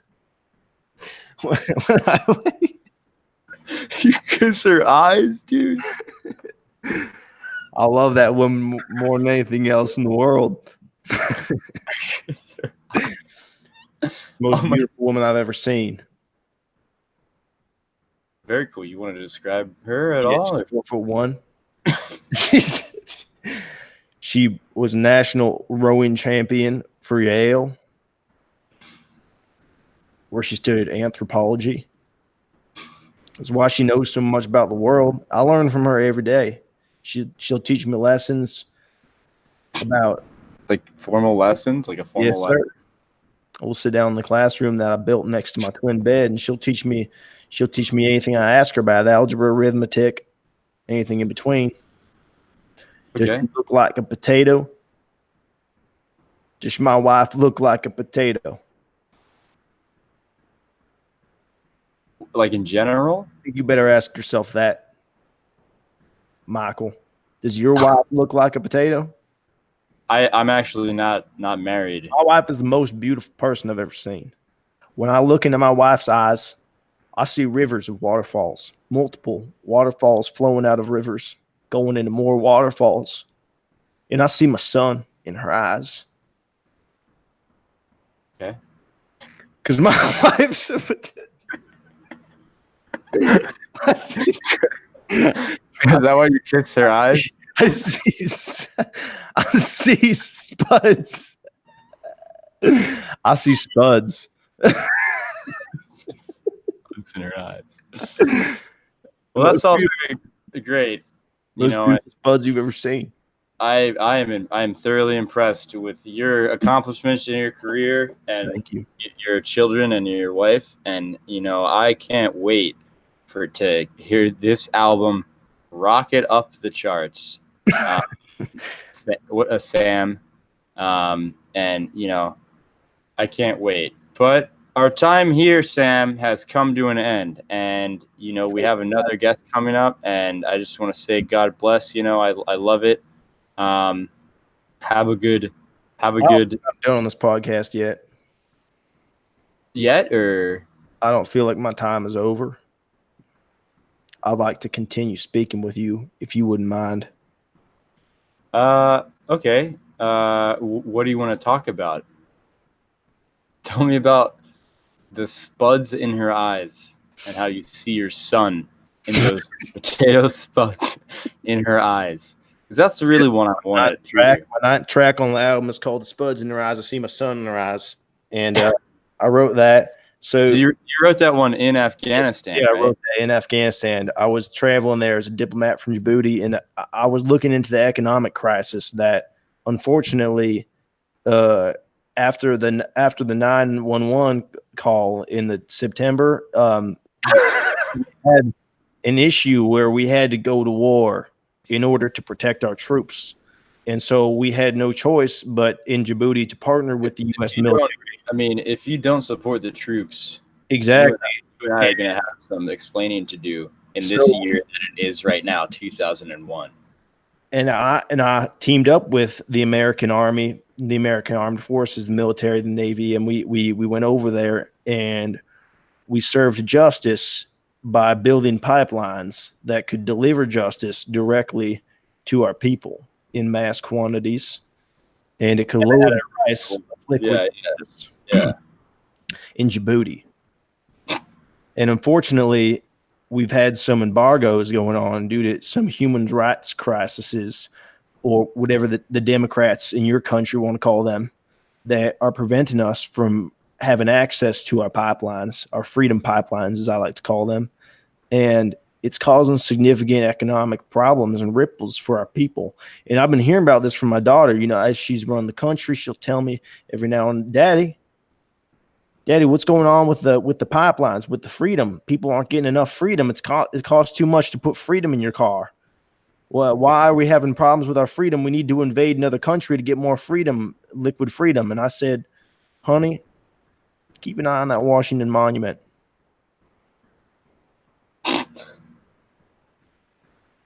Wow. I wrote track 11, the Washington Monument. Nothing is permanent.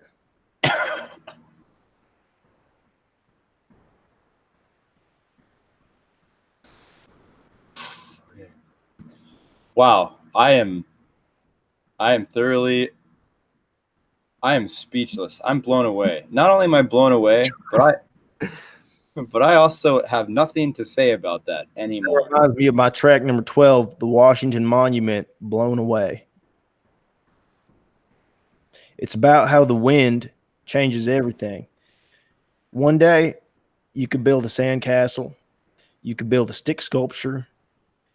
You can make a clay man out on your porch. And with enough time, it's going to get blown away, just like anything else. You think about that, Michael, in your life? You got some things that you like to see blown away, probably? Well, I'll tell you what. I got this fucking neighbor, man. And he every day at like 6 a.m., he's out there with his fucking hedge trimmer, like shaving the hedges. And I mean, at this point, they're just twigs. They're just sticks. I mean, literally, the guy has schizophrenia. He wakes up every day and for 9 hours shaves his. I don't even know if he eats. I don't think he sleeps. I do not let him near my dogs. What exactly are you getting at here? The last time I was walking by his house with my dog, he fucking bit it in the neck and killed it on the spot. Like I can't really bring the dogs around there, but I love this conversation. I love hearing about freedom. I love hearing about music. I love hearing about families and love stories and how you're liberating this poor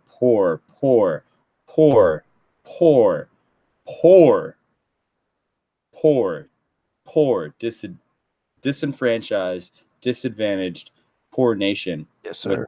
This With freedom pipelines that music and freedom pipelines. But again, like I said, our time right now, it's I'm I'd sorry, like to play a song for you if you wouldn't mind.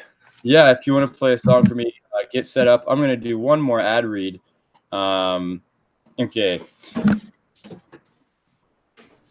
Are you tired of having your toes be crooked? Just cut them off and reattach them with new toe glue from the Toe Glue Man. Hi there, I'm Toe Glue Man, and I'm here to sell you some toe glue. This song is called I'm not done. I'll get in tune while you're doing that. Yeah, let me just finish this little readout. I'm the Toe Glue Man, and I'm happy to help you get your feet crooked. Having a good day because today's your lucky day. You're luckier than you could even understand. The end is near. It's coming. The world will be birthed anew in fire, and you will be at the center stage to watch it unfold. Welcome, my child. All right, I'd like to play a song now, if you wouldn't mind. Yeah, absolutely. I'd be super down to hear a song from you, Sam. You'll Hilder Rakia. Let's have it start right. 3, 2, 1, now go. Now, this song is called I Ran and I Found Freedom Pipelines.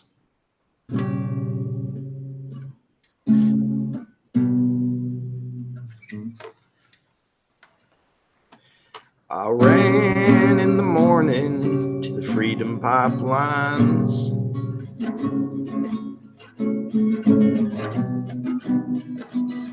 I ran in the morning to the freedom pipelines.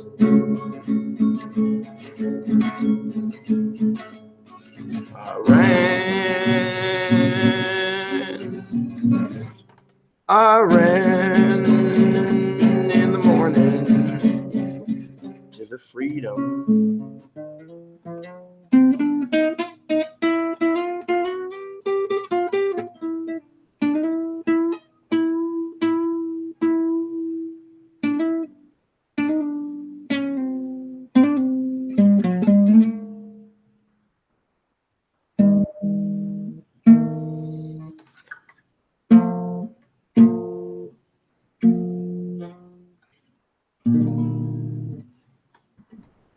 Now sing this one with me. I ran in the morning to the freedom pipeline. Sing along. I ran in the morning to the freedom pipeline. I ran in the morning. Where'd I run? Where'd I run? In the morning to the freedom pipeline. When did I run? Morning. Where? Morning to the freedom pipeline. When did I run there? In the morning to the freedom pipeline. Why was I running? What was I running from? I was running from? Are you afraid? What are you scared of, Michael? Are you running from something? Wake up, Michael. What are you running from? Open your eyes, Michael. Well, I ran in the morning to the freedom pipelines. Yeah, that was very good. Very good. I guess, it makes me think about some of the things that I've run from in my life. Sometimes I've run from, police. When I was, getting into drugs like a loser, maybe I've been running from my potential this whole time because I'm afraid of what it means to become a grown-up. You know, maybe I've been self-sabotaging unconsciously because I am truly afraid of somebody not telling me what to do. Major Sampson, do you think we could redirect this towards West Los Angeles Street? It's a fraternity building. Now, what Yes. exactly were you saying? What I'm saying is that we got, you know, we're going for what fucking, you know, we got 40 minutes. I would like to play the rest of my album for you if you wouldn't mind. No, thank you. I think we're past that, and I think we're ready to move on to our next guest. He's going to come out and share the last 9 minutes with us here on my show, and hopefully won't make these intense, existential musical quandaries towards me. Man, that really took me to a dark place. You know, I'm messed up. I have a lot of internal demons. My mind is screaming constantly, and I cannot shut it off. I live with this pain forever until the day that I take my last breath. Now, let's move on to our next guest. Needs no introduction. He's because he is. I don't even know who the next guest is. I'm gonna drink some water. Our next guest is a skate legend who has been skating since he was 1 year old. He put on his first pair of rollerblades, hit the half pipe, and said, "You know what, Mom? Go fuck yourself. I'm gonna live behind the Applebee's." And that's what he's been doing for the last 47 years. Make no mistake, it's Dumpster Jeff. How's everybody doing? It's great to be here. Thank you. You're welcome. Hi. Rock and roll music. Hi, Jeff. Hi, Dumpster Jeff.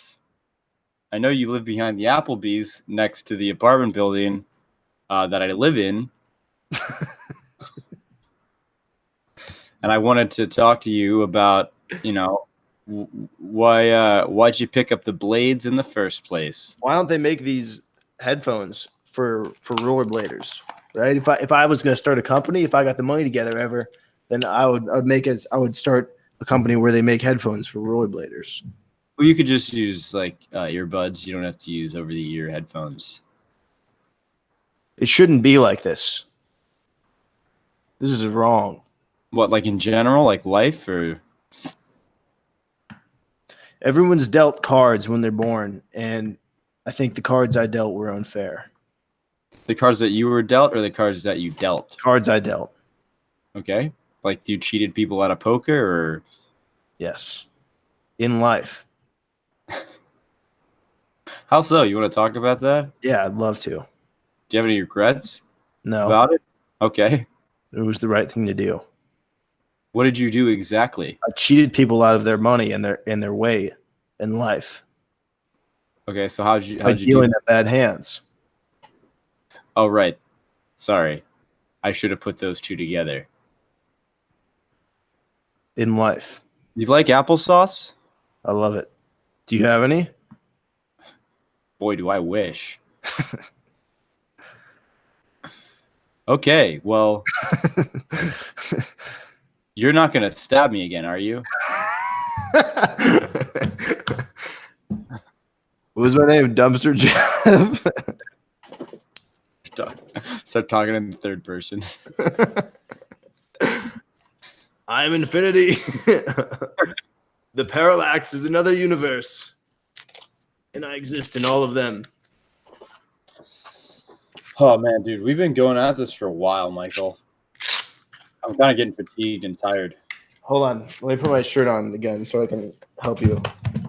I look like I'm gonna cry on set. We also lost viewers because of the music. You know, we're at 4 viewers. Not because of the music. It was probably my fault too. What?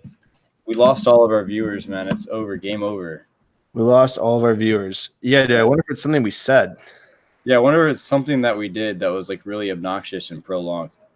Yeah, I wonder if it was because we literally said nothing for so long, and the only things that we said were like really offensive. And also not that funny.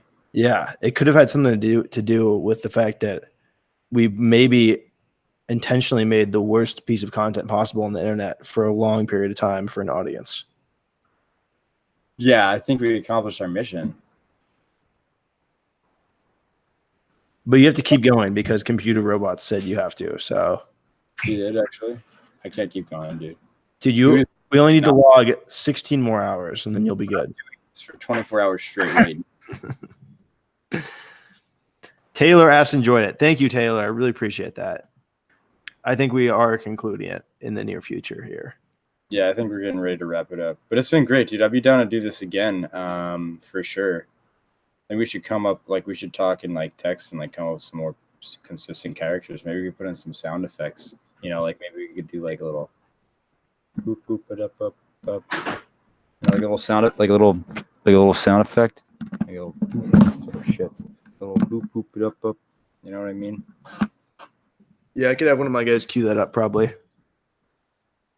Okay, cool. All right, well, all right, man. I am exhausted. I was supposed to do work tonight, but it just didn't happen. I think I might just go have an early sleep. That's a good idea. Yeah. All right, Michael. I don't know any other better way to end this than say thanks for coming on my show for the 20th time this year. And let's do it again let's do it over the weekend, you know, when I don't have anything to do. We could put like a little more effort into it, you know. Start a RuneScape game together. RuneScape game. We just send me a bunch of ideas and I'll send you some ideas. And then we'll do something. But yeah, no, I love it. We should if we were more organized, I think we could do a better job. For sure. That makes sense to you? Yes. Okay, cool. All right. Well, Ryan's playing some nationally syndicated TV, and I don't want you to have to start a 4th channel. So I'm gonna head out, and I'll probably FaceTime you afterwards for a brief period of time. Peace.